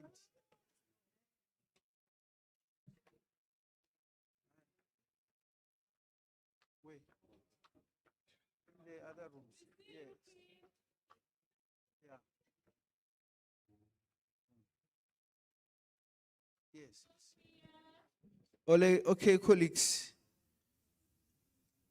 The people that are going to remain here is the colleagues who will facilitate the session for Q20. Okay? Those who are going to site event number conference 1, which will be facilitated by HF. Bavwise, who was here, will be leading you. They can see there the doors. They'll take you to conference 1. That's where HF will be. Those that are going to LGBTQI, that's Q20, are remaining here. The energy just transition and ability, the facilitators are here as well. They are going to room 9. They'll be supported by Batandwa. She will be there. They'll take you to conference room number 9. And lastly, the disability site event will be in conference 4. And Rebaune will be the one that will be assisting the colleagues. We will go to those sessions, colleagues, up to, it's now, so I said the next 2 hours, up to 1 o'clock, 12, up to 2 o'clock. You will then have your lunch until 2:30. Okay, until 3, so that we start 15 minutes late for the next ones that we're going to start at 2:30. We will then have them at 3 until 5, so that there are still 2 hours. We will come to the rooms where you are to announce the other sessions, and we will send also information in terms of where they are. But In the afternoon, we have the Global Fund Aid Replenishment. The Global Fund colleagues are here. We also have a session by our Chinese civil society colleagues. Conference 4 will be for the Global Fund in the afternoon. Conference 9 will be for the Chinese civil society. Conference 1 will be for the Brave Movement about online safety. Main conference, it will be the Department of Sports, Arts and Culture. And then we will have a cultural diversity and embracement in conference room number 2, yeah. But we will come and give you this feedback again. So let's do that, colleagues. Let's go enjoy, have a nice smaller sessions and engage. Thank you very kindly.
So. Okay, so it's 20 minutes. I'm done. Thank you. Thank you. Bye. Bye.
T, somebody on the group is saying the link is only allowing for 15 minutes, so I'm not sure.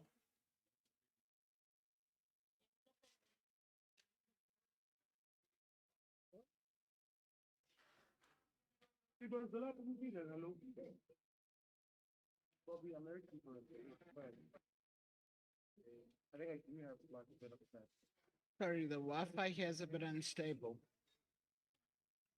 Will be a few more minutes.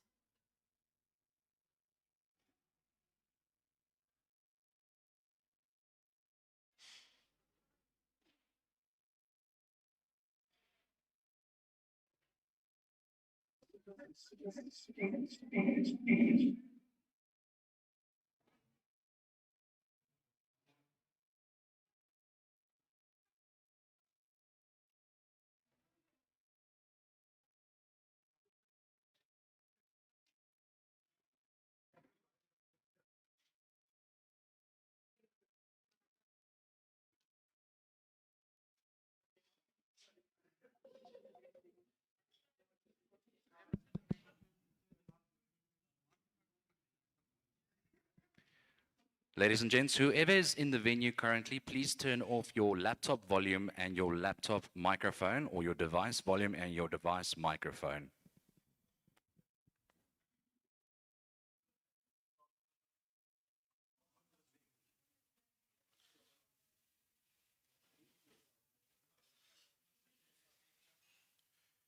Okay, I just need the presentation.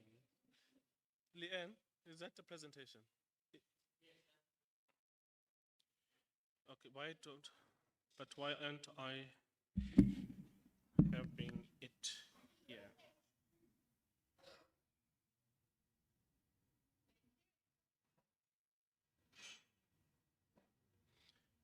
People have joined online? Okay.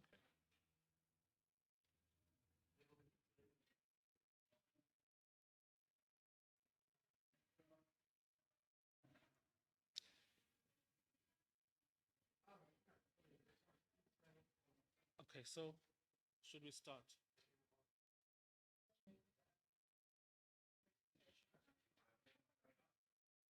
I think it is online. Is the presentation being shown online?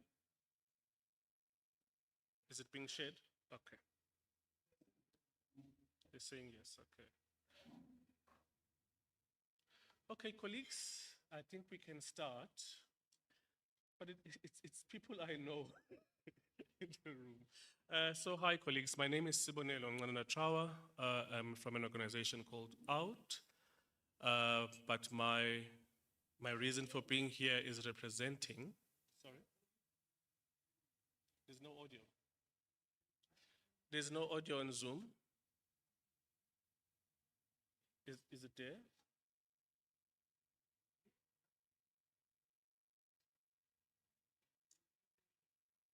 There's no visuals.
chairing the process today.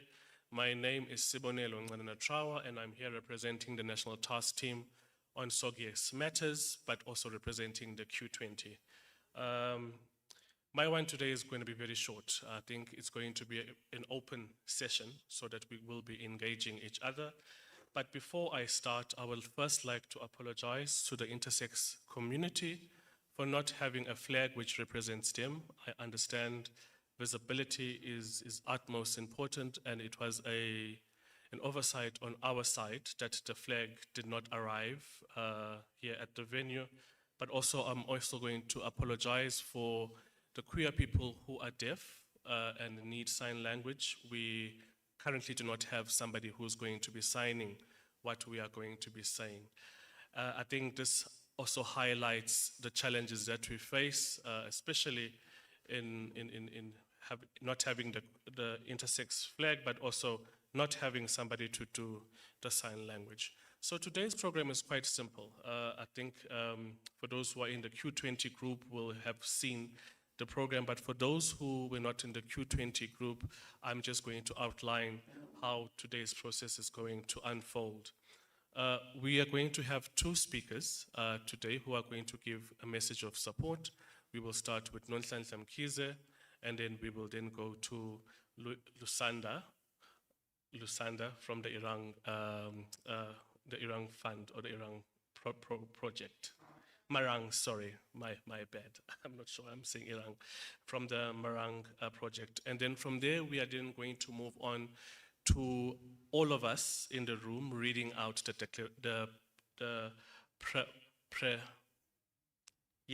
preamble, sorry, my English pronunciation, the preamble, and then from there, we will then unpack the declaration. And then after unpacking the declaration with a few presenters who are going to be engaging in the different slides, we are then going to move on to handing over the declaration. Comrade Leon? We can hear you. We can hear you. We can hear you.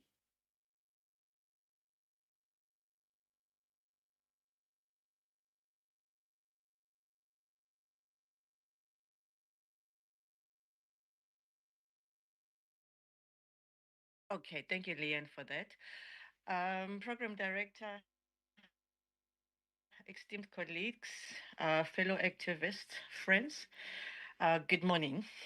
I'm wanting to believe the Program Director has established a protocol for us to follow, and with that, I just want to then request that you allow me to write on that. I am hoping that we've got our comrade, the esteemed DM, and should she be in the room, I would want to just ngokukhethekile comrade. I want to start with expressing delight at the fact that we are here. We are within, advocating for and claiming space and actually participating in such spaces is not easy, especially when one comes from or is subscribed to perhaps one of the most irrationally hated groups around the world.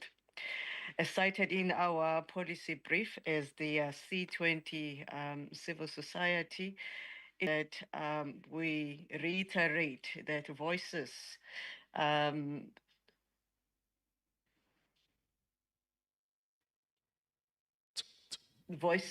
or at least us coming together within that space, have agreed that the future is political and that our voices do matter. That when it comes to justice delayed, it remains justice denied. For us, this is very much the case when addressing LGBTI people's issues and challenges with and within our relationships, our families, our communities, within our recreational spaces and environments, especially institutions of learning, spaces of work, spaces where we worship, even amongst events. it is even much more problematic to realize that this justice is denied when we try to access essential public services, be it health, be it social security, be it justice, be it at spaces like Home Affairs or Home Office for others, and a variety of other spaces.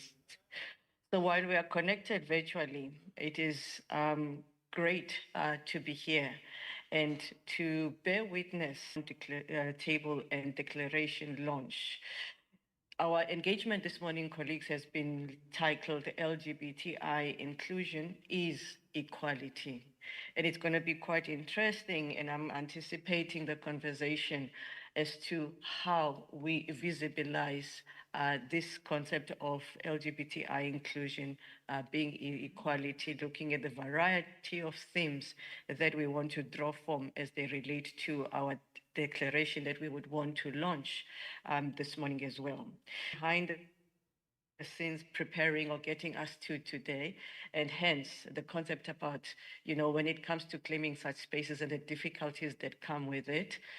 Case in point with what the program director has alluded to. We are in this place, we're having technical glitches. We are not all of us here. A number of us are connecting virtually just simply because insofar as getting us have a far more robust conversation in our country, but also in our continent, actually in our country, but also in our continent, are facing quite a huge we had previously made. We, as a representative at the C20, to take on this declaration as the US assumes presidency for the next year. These are the voices and the calls that we would want the community, both locally, continentally, and globally, to heed to. I can't wait, therefore, for us to get into the discussion of the day. I am aware that some of the key areas where gains have been made in advancing rights have begun being rolled back, not just insofar as our continent and global community, but in our very own country.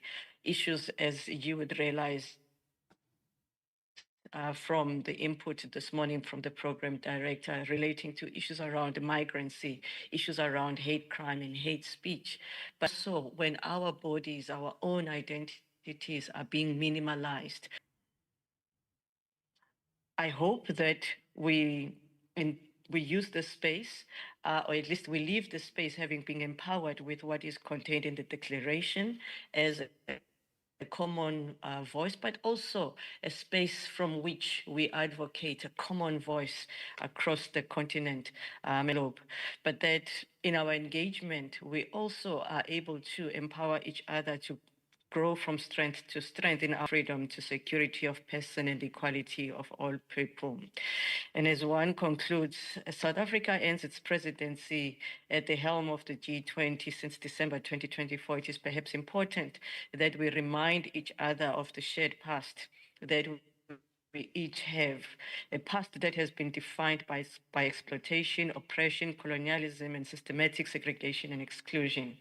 And the question is, how do we, in our conversation, in our engagement, in our advocacy, in our crafting new messages, we use this to propel us forward, that we resonate with the solidarity that we've had with each other and how that has assisted us in ensuring equality for all people and how that would help us to overcome all obstacles that I. With that, I would appreciate and I look forward to us using this platform and many others to build on and sustain the resilience that we've built over time, not just within ourselves, but within our movement. Here's wishing us a great civil society summit, but even more so, a far more fruitful conversation as part of this roundtable looking at inclusion as equality for LGBTI. We matter. Let all our actions count and let our voices be heard. Amandla. Thank you so much, Nonhlanhla. I will then give over to Lusanda, and you are correct in when you are saying our lives or we do matter. So Lusanda, from the Marang Fund, I hand over to you. Thank you so much, Bonelo. Greetings, everyone. Greetings to you all, comrades, colleagues, friends, and our extended kin across the continents. My name is Lusanda Mam. I'm from the Kingdom of Eswatini, and I'm an LGBTIQ activist. I've been in the movement for close to 2 decades, and today I'm manager of the Marang Fund. The Marang Fund is a regional initiative working across Botswana, Lesotho, Namibia, Madagascar, and Mauritius. It's co-funded by the EU, by Gender Links and Bonella in partnership. The word Marang means rays of sunlight in Setswana.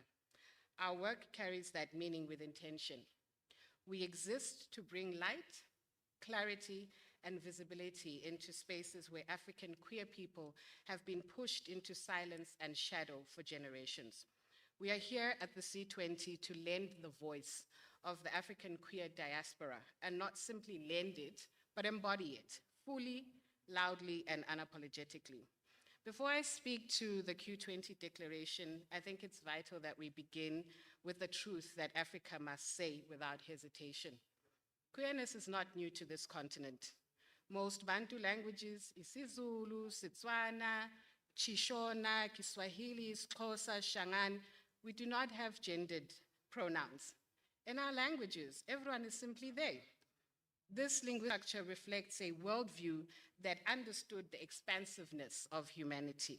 Our ancestors did not reduce people to rigid he or she categories. They did not police identity. They did not fear fluidity. They did not erase complexity. Long before colonial borders and missionary intervention, long before foreign laws invaded our societies, non-binary and gender-expansive Africans lived, loved, led, and thrived. They were healers, intermediaries with the spiritual world, custodians of knowledge, and respected members of their communities. Colonialism didn't just take our land, it also took our language, cosmology, and autonomy. It imposed a worldview in which bodies became battlegrounds and our identities became legislated crimes. That is the historical and political truth upon which the Q20 declaration must stand. African queerness is indigenous. African homophobia is imported. The Marang Fund works against this backdrop of erasure and resistance. Across the region, our communities confront colonial-era laws that criminalize identity, restrict bodily autonomy, deny access to justice, erase queer youth in education systems, and enable violence both online and offline. Our work supports strategic litigation, strengthens community spaces, shifts narratives that are harmful, and resources grassroots organizing. Our purpose is simple: to return African queer people to the center of their own stories. Our presence in the C20 today reflects that purpose. We refuse to be observers to global governance processes where decisions about our lives, our rights, and our futures are being shaped. We're here to ensure Africa is not spoken about in absence, but heard from directly. The Q20 declaration offers a powerful and necessary intervention for the global LGBTIQA+ communities, and from an African perspective, its themes are not abstract. They speak to our lived realities. When it calls for economic echoes what our region experiences daily. You cannot criminalize people and then expect them to participate meaningfully in the economy. Criminalization forces queer Africans into informal and insecure economic spaces, strips them of labor protections, and entrenches poverty. Inclusive growth is impossible when queer youth are pushed out of schools, when trans people cannot change their legal documents, and where entire communities risk arrest for merely existing. Economic justice, to us, is inseparable from legal justice. With our context, across Southern Africa, queer and trans people face discrimination in withholding of gender-affirming care, stigma in HIV services, and SRHR frameworks that ignore LBQ women, trans men, and non-binary persons. Our bodies are regulated by laws rooted in Victorian morality, laws that were never born of African cultural systems. Health justice for us requires not only policy reform, but a recognition that body is a fundamental human right, not a privilege determined by outdated legislation. Migration and protection are equally urgent. African queer people are displaced every day by violence that is justified through legal and cultural narratives that were never ours to begin with. Around the world, African queer asylum seek from harm and trying to save their lives. The C20's call for safe pathways, emergency visas for SOGIESC sensitive asylum processing must be strengthened as the G20 presidency moves to the United States. Global governance must recognize African queer refugees as political exiles, not as anomalies. In education, African queer children endure bullying, exclusion, harassment, and punitive discipline. Schools mirror the violence written in our laws. If the law does not affirm the child's identity, the classroom is not going to affirm it either. The Q20's declaration commitment to inclusive teacher training, chosen name policies, and restorative justice approaches are essential for transforming educational spaces into sites of safety rather than punishment of queer youth. Digital rights have become a new frontier of violence against our communities as well. African queer people face online extortion, forced outings, surveillance, targeted hate that spills into real-life violence. For many, digital spaces are the only safe community that we have where we see our visibility, and yet those spaces remain dangerous. The Q20 recommendations for the platform accountability, digital safety standards, and ethical technological governance must be treated as urgent priorities for our region. Cultural justice and at the heart of our struggle. The claim that queerness is un-African is one of the most harmful and historically inaccurate narratives weaponized against us. Our languages, oral histories, and spiritual systems show clearly that fluidity existed long before Europe came to our shores. It's the colonial legal code, not African culture, that turned us into criminals. To decriminalize, it's not for us to be imitating the West, it is to return to our intrinsic selves. It's to restore the cultural linguistic that colonialism fractured. Finally, the Q20 call for inclusive data and research is just as important and vital. What is not counted is not seen, and what is not seen is not protected. In many African states, there is no SOGIESC data, so invisibility becomes the tool of state denial. Building evidence through community-led research and knowledge production is essential for shaping policy that truly reflects the needs of our communities. I'd like to acknowledge the immense efforts of the South African organizing team in opening the space for the Q20. Without their political will and labor, this moment, this visibility, it couldn't have existed. But it's so important for me to say also, across all working groups, our voices must remain central. Across all working groups, our voices must remain central. The global governance system must continue to invest in. The global governance system must continue to invest in, listen to, and respect global South-led, African-led solutions. I close with this. Africa has never been a stranger to diversity. We are a continent of multiplicity. Linguistic multiplicity, cultural multiplicity, spiritual multiplicity, and gendered multiplicity. Our liberation does not begin with Western acceptance. It begins with African remembrance. Remembering that our languages never gendered us. Remembering that our ancestors recognized fluidity. Remembering that our bodies are not battlegrounds. Remembering that our queerness is part of our humanity, not an aberration, not a crime, not an import. Today, we endorse and strengthen the Q20 declaration through an African lens. We call on the C20 and the G20 to stand with us in meaningful solidarity.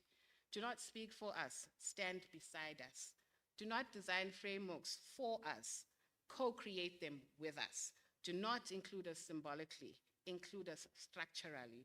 Because until African queer people are free, the continent is not free, and global justice remains incomplete. Thank you.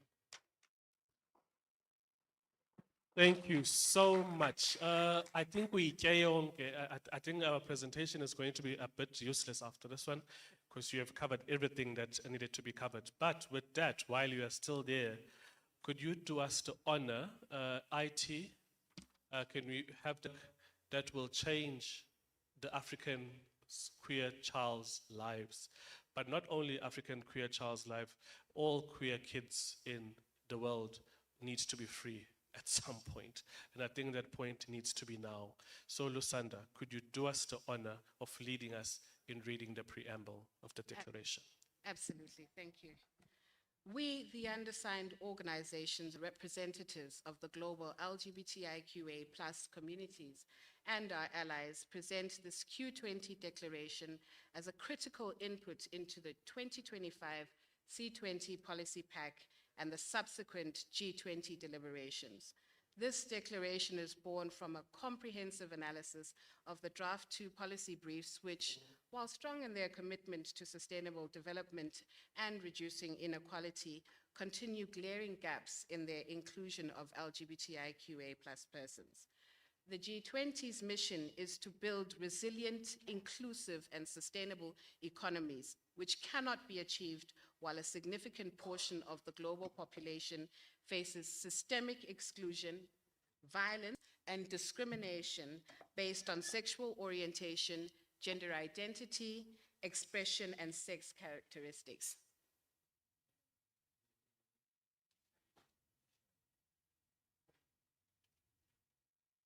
Carry on? The principle of leaving no one behind is rendered meaningless if the distinct impacts, exacerbated vulnerabilities, and active locking out of LGBTIQA plus individuals are not explicitly named and addressed. Under the theme From Exclusion to Equity, integrating SOGIESC for truly inclusive global governance, this declaration charts a concrete path of action. We call general statements on inclusion and adopt the targeted, actionable recommendations outlined below, which are essential for achieving the Sustainable Development Goals and upholding international human rights law. Thank you. Thank you so much. Could we have a round of applause for that? Colleagues, Lusanda ate almost everything in the declaration. However, we didn't need to still go on the declaration. I think I'm going to hand over to colleagues to take their part. So I will invite Tebogo to speak on inclusion, but also touch on the economic freedoms that the declaration speaks to.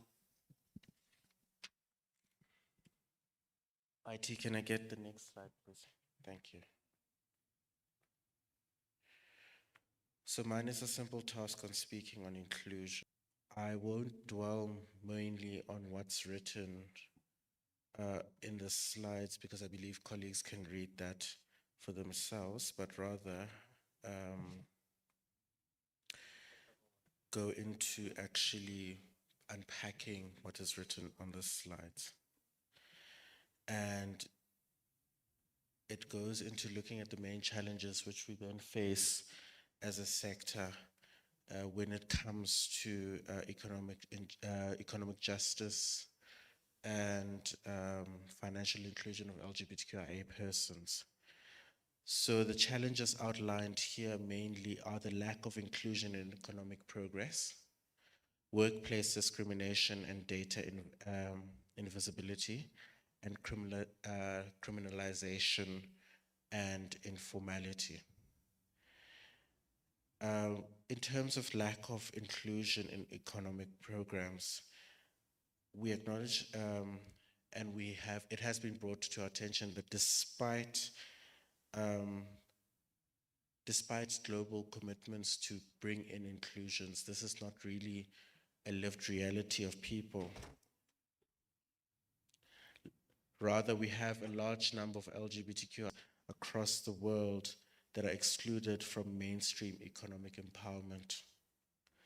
Government and private sectors, including entrepreneurial funding schemes, skills development incubators, and SME support structures seldomly consider the specific needs or barriers faced by the LGBTQIA individuals. The result is a cycle of economic marginalization where discrimination and social stigma limit participation in a formal economic structure and deny the community importance for wealth creation and self-sustainability. The second issue with regard to workplace discrimination and data invisibility. Across many of the G20 economies, systematic discrimination continues to limit LGBTQIA persons to participate within the life of the economies of these countries. From the discrimination of persons within that working world, because it requires people to go in and regress into classified or nationalized identities as either male or female, where this isn't always the case. This invisibility or forced invisibility undermines the evidence base, especially within policymaking, because then companies or sectors can come back to us and say that we do not make provisions for you because we do not know the numbers which you have in your said sector. When it comes to criminalization and informality, we live in Africa where we know that in many of our member states within the AU, it's still a crime, sometimes punishable by death, to be a member of the LGBTQIA community.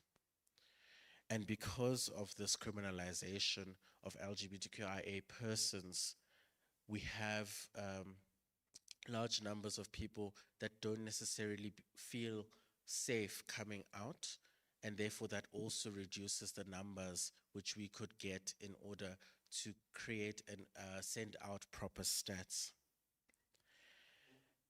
As the Q20, our call to action to the G20 member states. You can go back to the previous slide, please. Was to amend trade and financial agreements to integrate mandatory gender and social equality impact assessments into all trade, investment, and financial organizations to ensure that LGBTQIA persons across the board are accounted for, and not only accounted for, but are key policy informers that will also ensure that LGBTQIA persons are also self-sustainable going forward. Ensure data and inclusion, data inclusion and self-identification. Require all public institutions and large sector entities to include voluntary and confidential self-identification. And this is very important in order to make sure that we have the correct stats. Here in South Africa, we mainly face the problem when engaging government, where they will say to us, we do not know, or we do not know where the community is because we don't have statistics to prove to them that, hey, this is the community. In many of our engagements, we had spoken about the census, that there is no census around queer individuals, and therefore they cannot be long-term planning around us as a sector or as a community. And to dedicate, the third being to dedicate economic empowerment streams, mainly to establish funding mechanisms, mentorship programs, and enterprise incubators designed to support LGBTQIA persons.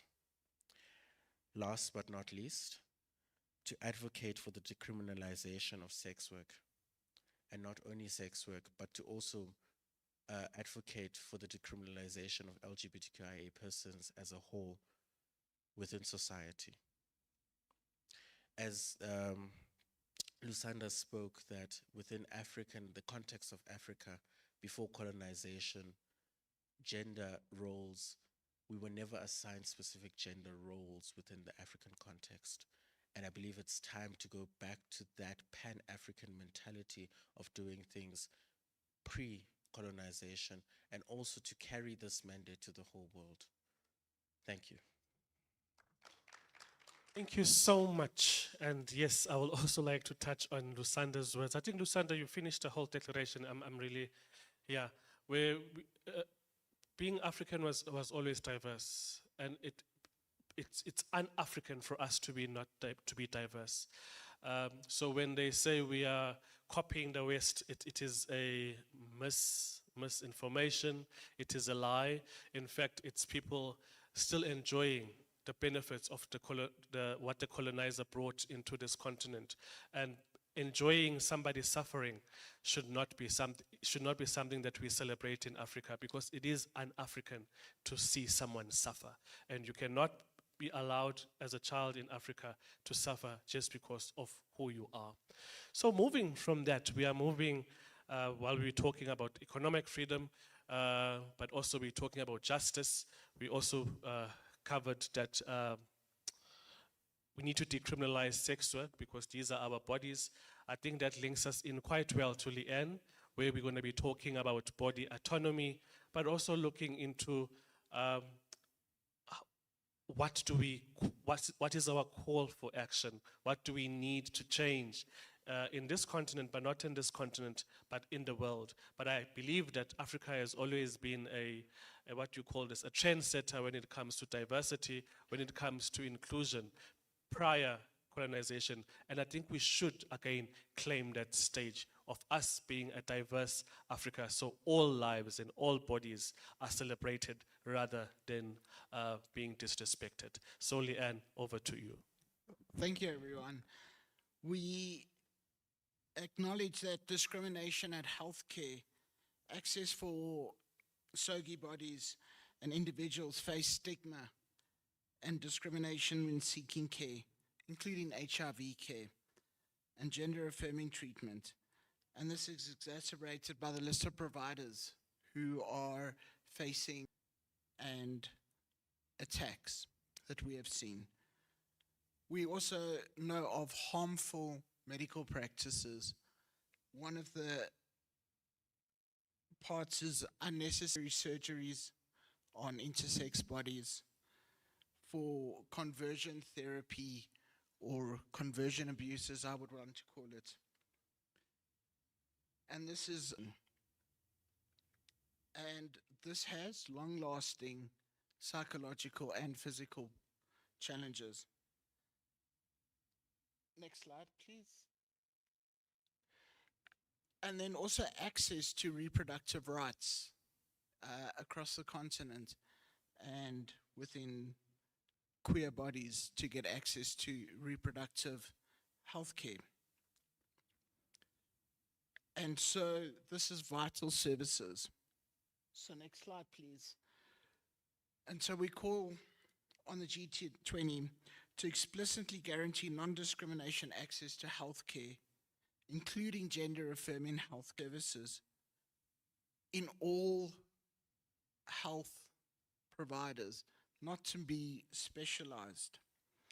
Mandate and fund comprehensive LGBTIQ health competency training for all healthcare workers. This should not be something that is trained as a specialist, but all healthcare workers who learn how to treat any healthcare should include gender-affirming healthcare and HIV. Conversion therapy. It is harmful and needs to be completely outlawed. Non-consensual medical treatments must never ever happen, specifically to children and intersex children. And then integrate and fund dedicated culturally competent mental health support services for our community. Means that we can have a healthy body, a healthy mind, because with a healthy body, healthy mind, we have productivity. And productivity results in economic growth. And that's what we need, is not to be a burden, but to be productive. And with the G20, we call on them to give us our support, to help our community to have a healthy mind and a healthy body, and that our bodies are our bodies and not dictated by others. Thank you. So much, Leanne. Thank you so much for that. Our bodies should not be a battleground for governments to fight their own incompetencies and use our bodies as an excuse for them not being able to provide for our communities. And we see this a lot in Africa, where trans bodies, intersex bodies, and queer bodies are used as an excuse for government failures, when the failure is just simple. They are corrupt, they are eating the money, and they should be providing services to the people. And our bodies as queer people should not be an excuse for their failure.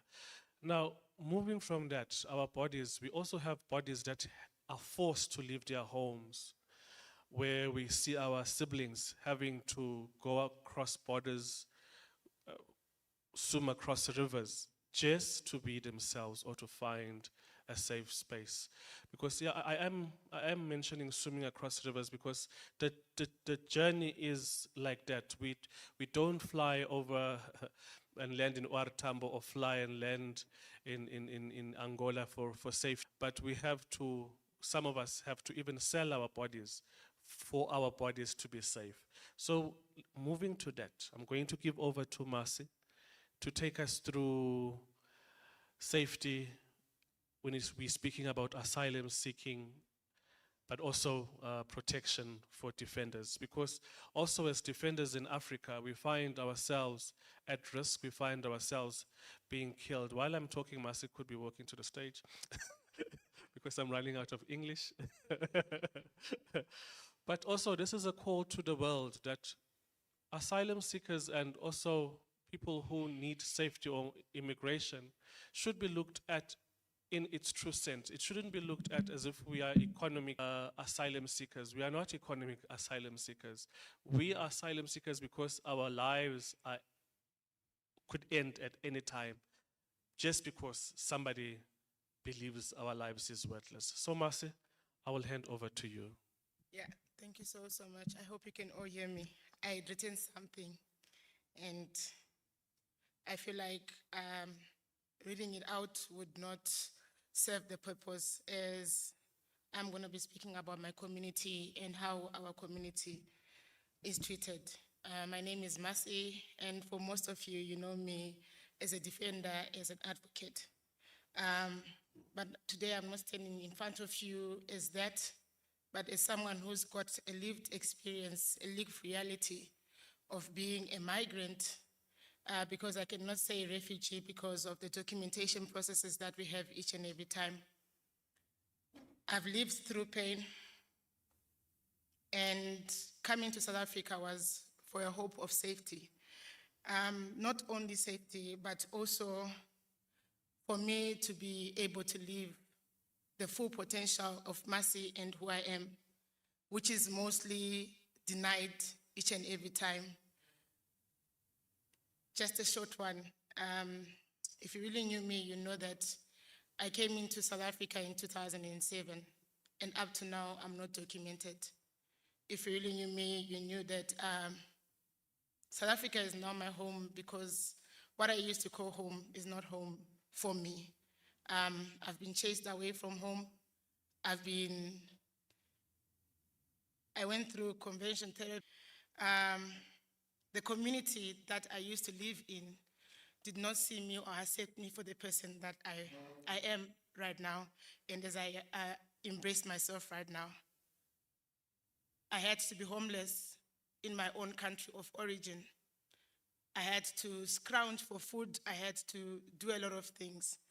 Why I'm giving you this small story of a lived experience for me is the story that anyone else from Uganda talks about, anyone else from Cameroon speaks about, anyone else who's just coming from Kenya, from Ghana, from Tanzania. All these are lived experiences that we have had. At 8, corrective rape happened to me, which is happening to each and every people in our communities as refugees and migrants. I'm sorry to be sharing this. Some might say, it's a bit hard for us to listen to that, but that is the realities that we have as LGBTIQ refugees and migrants. Coming to South Africa, it was a safe haven. Reading it on the books, I was like, yo, okay, now I can go and become the person that I want to become. But as you enter South Africa, you get to know that this is refugees and migrants. When you go to the Home Affairs, when I speak about my traumas, when I speak about the journey that I've traveled, they want proof. If I'm saying I am lesbian, if I'm saying I'm trans, if I'm saying I'm intersex, they ask you for all the documentation, medical strips that they want you to present to them for them to give you safe refuge, for them to give you safety. And most of the times you find out that you don't get it. Most of my community members are into involuntary sex work because imagine 2007 up to now, I haven't had a job, a proper job, until I went into activism 3 years, 4 years back. That is when I started having my voice out and saying, this is what I want to do. If you want to go and work in a kitchen, the most thing that they do is they don't pay you the money that you're supposed to be paid because they know you're not documented. All these are issues and things that happen to us as refugees and migrants in the communities that we live. Inclusion is what we are asking for each and every time, but there is Operation Dudula happening right now. And when Operation Dudula comes in, when you go to the clinic and you want to get service, they're not asking you, are you LGBTIQ? The only thing that they're asking you is, do you have documentation? I ran away. I came here for safety, but I am maybe HIV positive. I need to get my gender-affirming medication. I cannot get it because I am not documented. Most of my community members, including me, I learned English from different people that are in this space. Sponelo is one of them. I was never good in speaking because I never went to school. I've got so much love. I would love to go back to school, but because I left all my certificates back home, when I came in, I came running just for safety. And the Department of Home Affairs, because they cannot give us any documentation, I cannot go to school. I cannot be able to extend myself, my knowledge, or get a PhD, whatever it is that you can do. Opening just a simple bank account is something that is difficult for a refugee and a migrant that is LGBTIQ. The next thing that they're asking you for is documentation. You cannot open an FNB, a net bank account.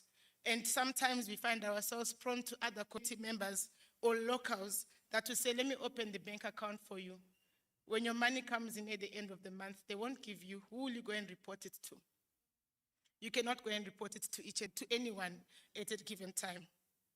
I speak the way that I'm speaking because these are the realities that we have as refugees and migrants. I feel hopeless with the system. And I want to thank the C20, the Q20 organizations that have been giving us spaces to hear our voices and to say, let's hold hands. But I feel like the system, the government, should be having something else that is for us as LGBTIQ, not as special cases, but we really need to be living our lives in a human way. My call to each and every one of you is when you see a refugee, if you see a migrant, not only LGBTIQ, ask them, what's your story? Before you tell them to go out. Ask them, did you eat? Are you okay? Before you even think of throwing whatever questions that you want to throw to us as LGBTIQ refugees and migrants, just ask if my mental health is okay. My call to 20, my call to the G20, seeing also the global things that is happening, even in the United States, ISIS chasing away refugees and migrants. And some of those LGBTIQ, they've got nowhere to go to. They are going to come to a country that they've never experienced before because they are not documented. Our issues, all the refugee and migrants issues, our LGBTIQ issues comes double. You are LGBTIQ, you are a refugee, you are not needed in a space.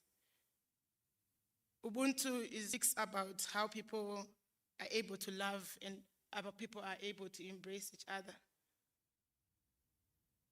But there is a gap for us because we don't really feel it because you are sitting home, you are eating, you're having a nice time.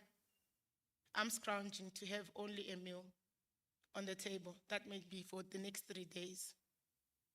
This is the life and the experience for LGBTIQ refugees. I thank you. Thank you so much, Mercy. I guess the call for action is quite simple, and I think the call for action could have been a one-liner here. the call for action, we shouldn't be having LGBTI. It shouldn't be a thing. However, we still need to establish a fund for pathways for LGBTI persons who are traveling to countries for safety, which should not be the case. Another call for action is that we need to create an emergency protection and relocation program because, for example, coming from Uganda, coming to South Africa, how do you get here as a queer person? How do you get here when your life is at risk and you are told you're going to be killed even today? Where do you get the funds to travel across the continent for safety? But also in the immigration policies, but also in immigration support lines, it needs to be explicit, the protection and the support for LGBTI persons. Like I said, we don't need to have that slide, but we are forced just because of who we are.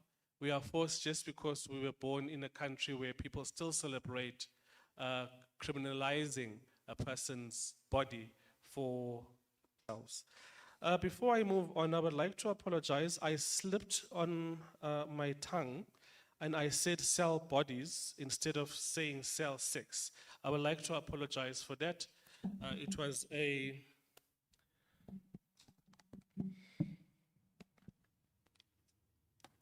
mistake on my side. I think it is English. I'm not going to cover most of what is now in the declaration, but I'm going to call upon Kim, who is online, to be able to speak to safety, hate crimes, and security in the world, and also calling on the G20 countries to prioritize safety of queer bodies, because it really doesn't make sense for a person to fear to love somebody. It really also doesn't make sense for a person to fear in expressing themselves the way that they want to express themselves. So Kim, if you are online, this part is for you, where we are now talking about hate crimes and safety for queer people in the world, not only in the continent. Kim, over to you. Kim is the chairperson of the Hate Crime Working Group, a seasoned activist, a seasoned human rights activist. Kim, the floor is yours. Thank you very much. And thank you, Macy, as well for that testimony that you gave us just now. It was really moving. It was very, very hard to hear that this is the reality that so many people are faced with today. And I just want you to know that my heart goes out to you. And yeah, so yes, we hope to make it that this is not the reality that we will see in the future. So yes, as the Hate Crimes Working Group Chair, I would like to greet the distinguished delegates and guests in our midst today rather, and colleagues and friends in the room and online. Today we're meeting at a time where we have the promise of leaving no one behind. It stands as both a global commitment and a moral test. Across our countries, including South Africa, LGBT communities are excluded and hate crimes continue to tear at the fabric of our societies. These expose the deep fractures between the policies that we have and the lived realities of those on the ground. In South Africa today, even our constitutional democracy that enshrines equality, we still see violence driven by prejudice and hate. It's a devastating reality that every year we witness attacks against people simply for being who they are, for their race, for their gender, for their sexuality, for their nationality. Migrants are beaten and face the violence that Macy has spoken about. Lesbian women as well are raped in a as a way to punish them. And then the rapists say that they are trying to correct them, and they want to call it corrective rape. But it really is a punishment. Gay men are targeted for extortion and assault. Transgender persons live in constant fear of assault, and indeed even in fear of their lives. The Hate Crimes and Hate Speech Act was passed in 2024 in South Africa, and this was a milestone and a result of advocacy for more than a decade by the Hate Crimes Working Group and also by so many others in civil society. This act provides for the recognition, recording, and prosecution of hate crimes and even the prevention of hate crimes. But legislation alone cannot transform the hearts of people, nor ensure that justice is served in practice. So it is an implementation that we must focus on, because right now, that is where we are failing. Police officers often do not record the hate element of crimes. Police stations are places of secondary victimization. Prosecutors are rarely trained to prove bias motivation in crimes. And a secondary trauma when they seek help from first responders and any other system that is meant to protect them. The problem then is twofold. First, underreporting and weak enforcement, and second, the absence of coordinated prevention. Hate crimes are not isolated incidents. They are indicators of deeper social inequality, lack of awareness and understanding, and a sign of purposeful disinformation and of false narratives that dehumanize entire communities. Hate crimes are message crimes, messages of violence against groups of people, not individuals, but against the marginalized, the excluded, the silenced people within our communities. So to the C20 and the G20, I say this: hate crime is not just a human rights issue. It is a development issue. When people are attacked for who they are pushed out of schools. They are excluded from jobs. They are excluded from healthcare. Communities will lose the talent that LGBT people possess. Economies lose productivity from the hard work of LGBT people. And societies lose the social cohesion that is needed for growth and prosperity. The Sustainable Development Goals across the world. Not Goal 16 on peace, justice, and strong institutions, not Goal 11 on safe cities, nor any of the other Sustainable Development Goals if violence and exclusion continue unchecked in all of our countries. So what then must be done? First, we need data and accountability. Governments must collect disaggregated data on hate crimes and report transparently on responses. Without data, as previous speakers have said, without data, we cannot track and diagnose the problem. Second, we must invest in bias and hatred are learned, which means they can be unlearned. Community dialogues, including accountability, can shift attitudes before violence can take its root. Third, we need global solidarity and funding. C20 and G20 must ensure that international cooperation and development financing explicitly support human rights initiatives and grassroots organizations that are tackling this hate on the ground. Those are at the front lines, especially in the global south. And we are doing this work with very little to no resources. And finally, we must center victims and survivors.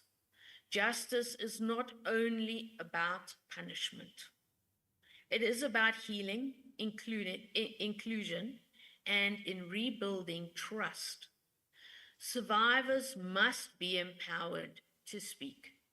They must be able to lead and to shape the systems that once excluded them.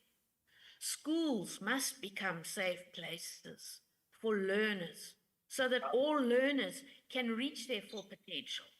Workplaces and public spaces have to be safer places too.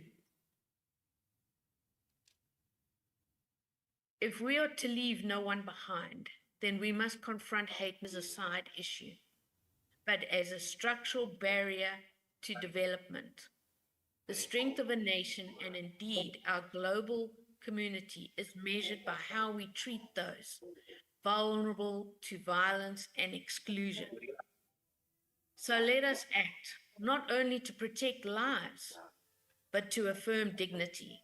Let us ensure that no person ever has to live again in fear, no matter how they identify or who they date or their belief system, nor their point of origin, any other difference perceived, whether real or not.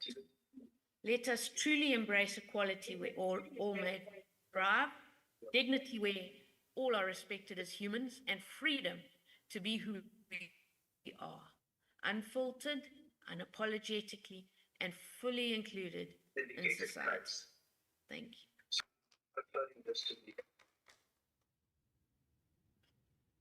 Thank you so much, Kim, for that. Colleagues, I am not going to repeat what has been said. I think, like I said, Lusanda, you covered quite a lot, especially when we come into decriminalization. It will be pointless for me to cover what you have already covered. And that was the last point. I think the last point in our declaration covers research and collecting of data of these crimes, because without having these injustices happening, it means they're just not happening, but they are happening. Nonhlanhla, I saw your hand up in the group. Leanne, is there any other hand in the group? And I think I'm going to just open for the hands for the next 5 minutes before we hand over the declaration to the Sherpa.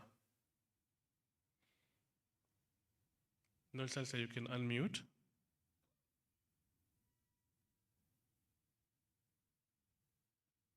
Are there any other hands here? Just give me a second. I'm going to come back. I'm just going through it all.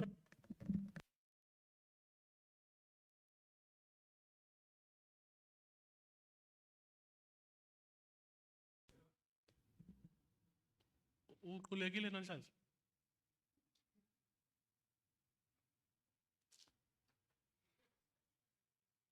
Oh, okay. I know, I'll give you a second. Sorry, I didn't hear that. Apologies for that. Okay.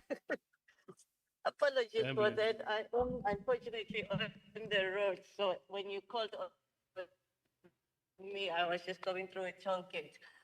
But colleagues, what I wanted to have said earlier on, it was really just before Mercy spoke, but I think Mercy has already started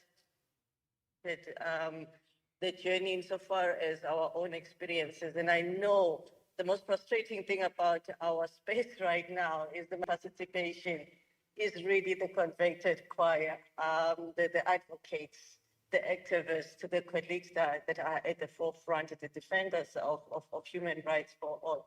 But I think going back to the expectation for our engagement as it relates to the declaration is perhaps just urging colleagues. Sponelo and team have already alluded to and taken us through some of the key pointers. Comrade Lusanda has already also zoned into of the declaration. And it's wanting to make sure that even before we hand it over to the Sherpa, to the C20, the G20, and hopefully ultimately the US, that we are being assured, you know, as part of the writing team, as part of the activists on the ground, that what is there really speaks to the reality, speaks to what we want as a call to action.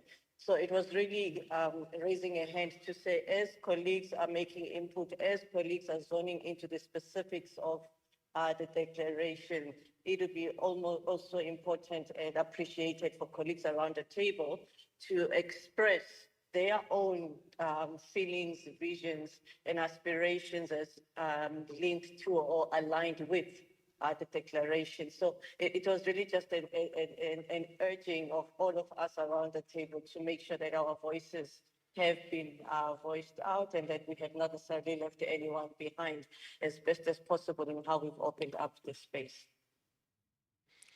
Thank you so much. Leanne, are there any other hands, colleagues online? This is your chance, and also colleagues in the room, if you'll need to add anything. Going once, going twice. Okay, it's not gone. Can you please just use your mic? Please introduce your name, the organization you come from, so that also the colleagues online would know who's talking. I will describe the colleague for those who can't see. Yeah, they are very tall. That's so sweet of you. Thank you. Good afternoon, colleagues.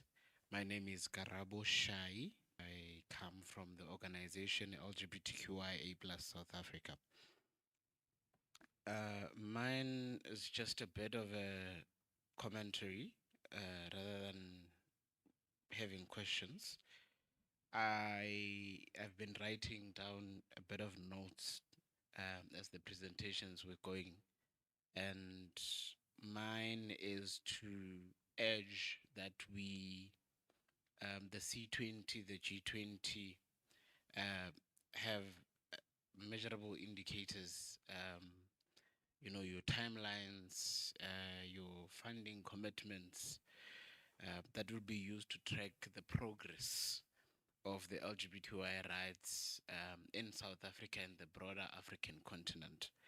And my second one is also just to ensure inclusive, meaningful participation from the diverse LGBTQIA+ communities, and also have the accountability mechanisms that will exist to prevent, you know, tokenism, in preventing tokenism, and also just to ensure that there are tangible outcomes out of the declaration. Thank you very much. Are there any other questions? And I think the Sherpas here, I think they will maybe speak to that. Are there any other questions before we hand over to the Sherpa? So colleagues, with that, I'm going to ask the leadership that has been driving the ship for the past few months to come to the front. I'm going to call upon the education group, which will be Dutuzo. I'm going to call upon the gender group, which will be Leanne. I'm going to call upon LGBTSA. I'm going to call upon Alex. Oh, I'm going to call upon Alex also to come to the front, but also Kim. In your absence, I will represent the Hate Crime Working Group together with the National Task Team on SOGIX. Embrace to the front. So Kim, as much as you are not here, but you are represented, Chair. And I'm going to call upon the Sherpa.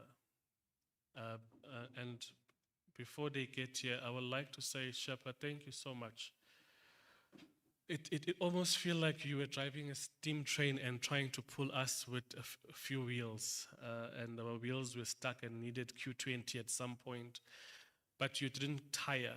You were able to respond to us even at 11 o'clock at night. You were able to our calls when we will just call you randomly. And I think that is a true testament of leaving no one behind. And the C20 has made us confident that the Q20 will be handed over to the United States, even though we know what is going on in the United States currently. But we hope that the work that we have started here in South Africa will continue next year, and that the trans bodies and intersex bodies and queer bodies in the world, in a few years, we will not need to even have a Q20, that the Q20 countries will be responding to the needs of the queer community. So with those words, Mabelane, we would like to we would like to hand over this, but before we hand over this, we would also like to thank Roche in her absentia. She fell ill, and she has been driving this team, pulling us, and knowing how dramatic we are. Sometimes we can't be pulled. Sorry, I forgot the Merang Fund. It won't be fair. Please, please, please. It will not be. I am really sorry for that.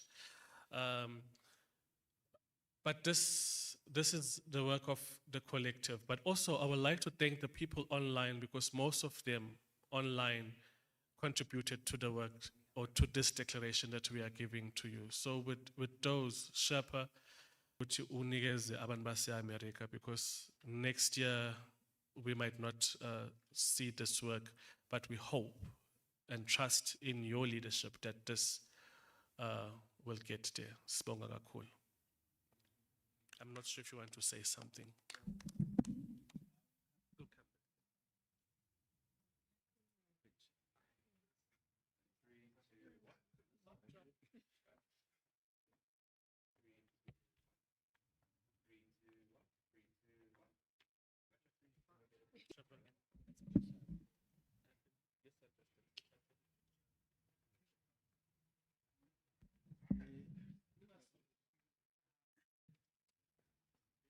Abezwa.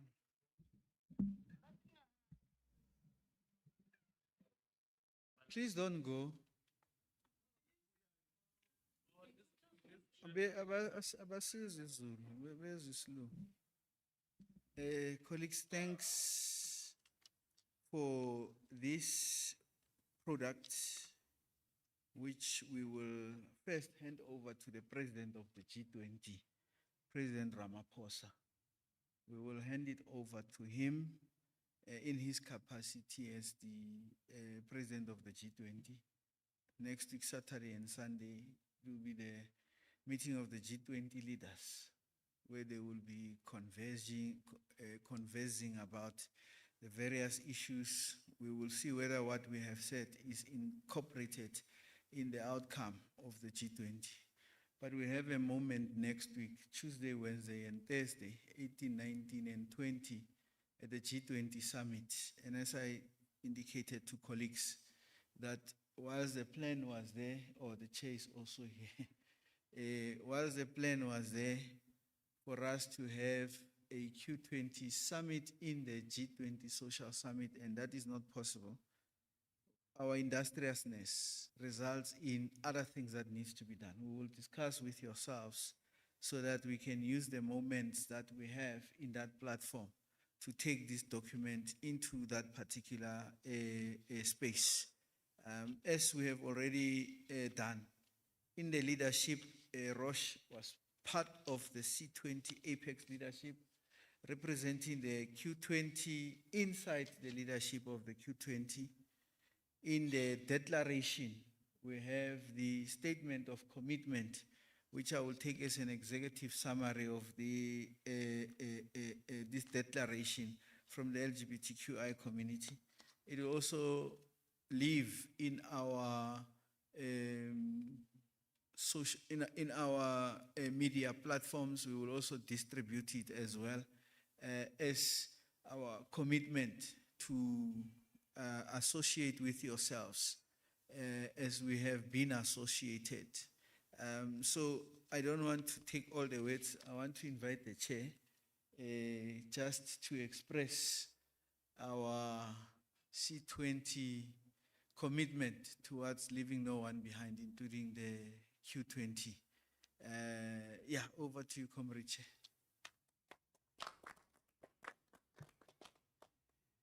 Thank you very much and good afternoon again. We have imposed on ourselves as the leadership of C20 the embrace of the very same principles that guide the South African presidency of G20, which have to do with solidarity, equality, and sustainability. What you must all take from the pillar of solidarity is that your struggles are not your struggles alone. Your struggles are also anchored in our collective resolve to leave no one behind. We are not going to wait for some of you to be in the room for us to continue advancing and advocating for the issues of justice that you stand for. We take those as part of our own issues. Whoever is in the room, that we must continue to advocate for. On the pillar of equality, it is a simple call for all of us, regardless of the decisions we take, to be given an equal opportunity in life. And that equal opportunity must not be mistaken to be a call for recognition, a call for acceptance, and all of those. It is a call that has no color, has no consideration for any of the other divides, but a call for all of us to be given an equal opportunity in life. And it is only then that our communities and our society as a whole can be sustainable. Ours has been a process that has been anchored on a principle of inclusiveness and self-representation. We have seen that in the structures and processes of a C20, the LGBTQI community has been given high prominence in the leadership structures because we believe that that is one of the voices that must be heard. Beyond that, it is not only a commitment that is limited to the structures alone. We did something that has not been done anywhere else, where after all was said and done, we took the policy pack that was produced by all the working groups and said to the LGBTQI community, the movement of persons with disability, here is a policy pack that we're presenting to yourselves so that you look at it through the lens of your sectors. Influence it, influence all of us, and you did that with exceptional intelligence. And lastly, when we affirmed the leadership of LGBTQI in the Apex leadership, it did not only end there. We said any other from your sector who have the technical expertise to participate in any of the other working groups will be given that opportunity. And that's exactly what happened. And so as we move forward, we want all of you to know that we organize as a sector that is not going to leave anyone behind. The voices that you represent have been heard by us at the level of the Apex leadership. It is voices that we're going to echo in all other platforms that will be given to C20. And when we took the legal issues in the declaration you're handing over, your statement of intent has been integrated into our documents. The prerequisite for all those things to succeed is that you must be organized. And in being organized, you must challenge for your space in the community of civil society organizations. Even in all the countries that are represented, you must be part of the mainstream civil society organizations in championing those voices alongside other civil society organizations. We welcome and embrace the declaration that you're handing over to us, as the Sherpa has said. It is not going to be shelved. it is something that we're going to take into all the other platforms that we will be participating in, as in the G20 Social Summit and the Leaders Summit. Thank you very much, colleagues. Colleagues, with that, I would like to say to those online, thank you so much for joining us. And for the colleagues that are in the room, can we please all come to the side to take a picture so that we have this as a verifiable indicator for our funders that we had people in the room, but also that history is archived, especially with Gala, that this picture needs to go to Gala and it needs to be archived, that there were people when we launched the Q20. With those words, colleagues online, thank you so much for joining us. And for those, for intersex community, again, I do apologize. And also for the people who are deaf and do not have sign language, I do humbly apologize, and I assure that it won't happen again. Thank you so much.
Colleagues, we did it.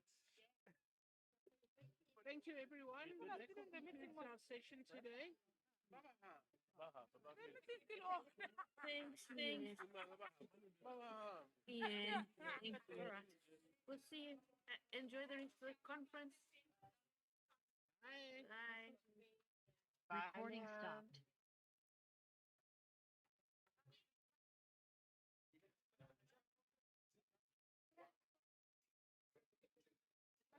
Meeting, like you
Angeles, anywhere I want. Trying to stop at the air is so heavy to drive. Strange voices are saying, next I can't understand. It's too close for comfort, the sea has got died on a fire. It's a tough through summer, leaving me here on my own. It's through summer, now you're gone. You're not the only one.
Friends are afraid of one of you. It's too hard to handle, so I gotta get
to the city be?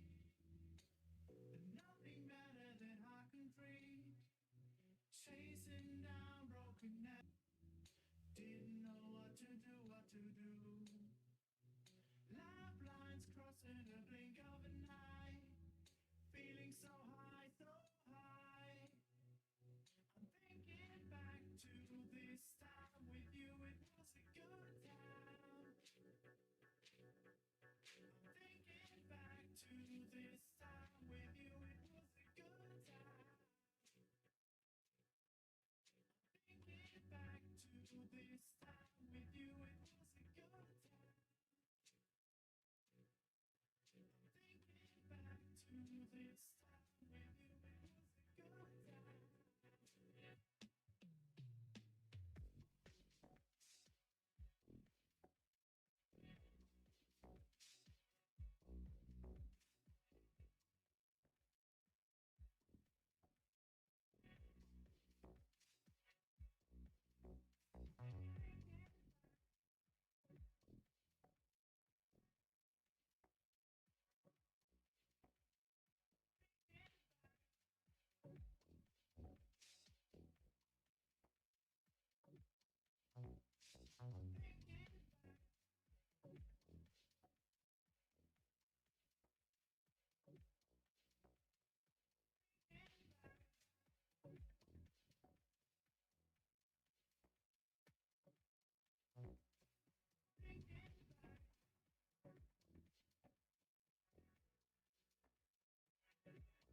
Show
say it, but you way, 'cause it's that game that you're playing, it's a little late.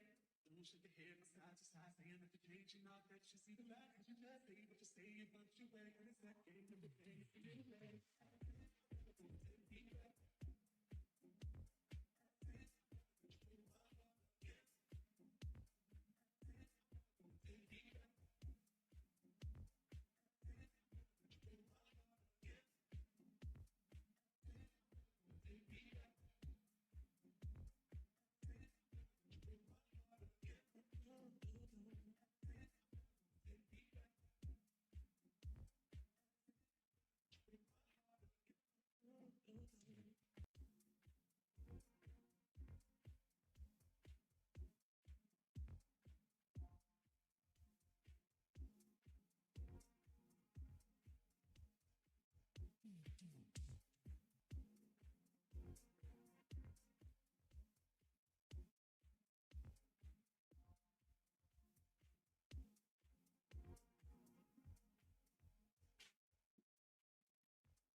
Saying that you're changing, not that you see the light, 'cause you just say it, but you say it, but you way, 'cause it's that game that you're playing, it's a little late. Don't shake your head from side to side, saying that you're changing, not that you see the light, 'cause you just say it, but you say it, but you way, 'cause it's that game that you're playing, it's a little late. I'm gonna take me back. I'm gonna let you break my heart again. I'm gonna take me back. I'm gonna let you break my heart again. I'm gonna take me back. Let you break my heart again.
scratch, scratch, scratch, scratch, scratch, scratch.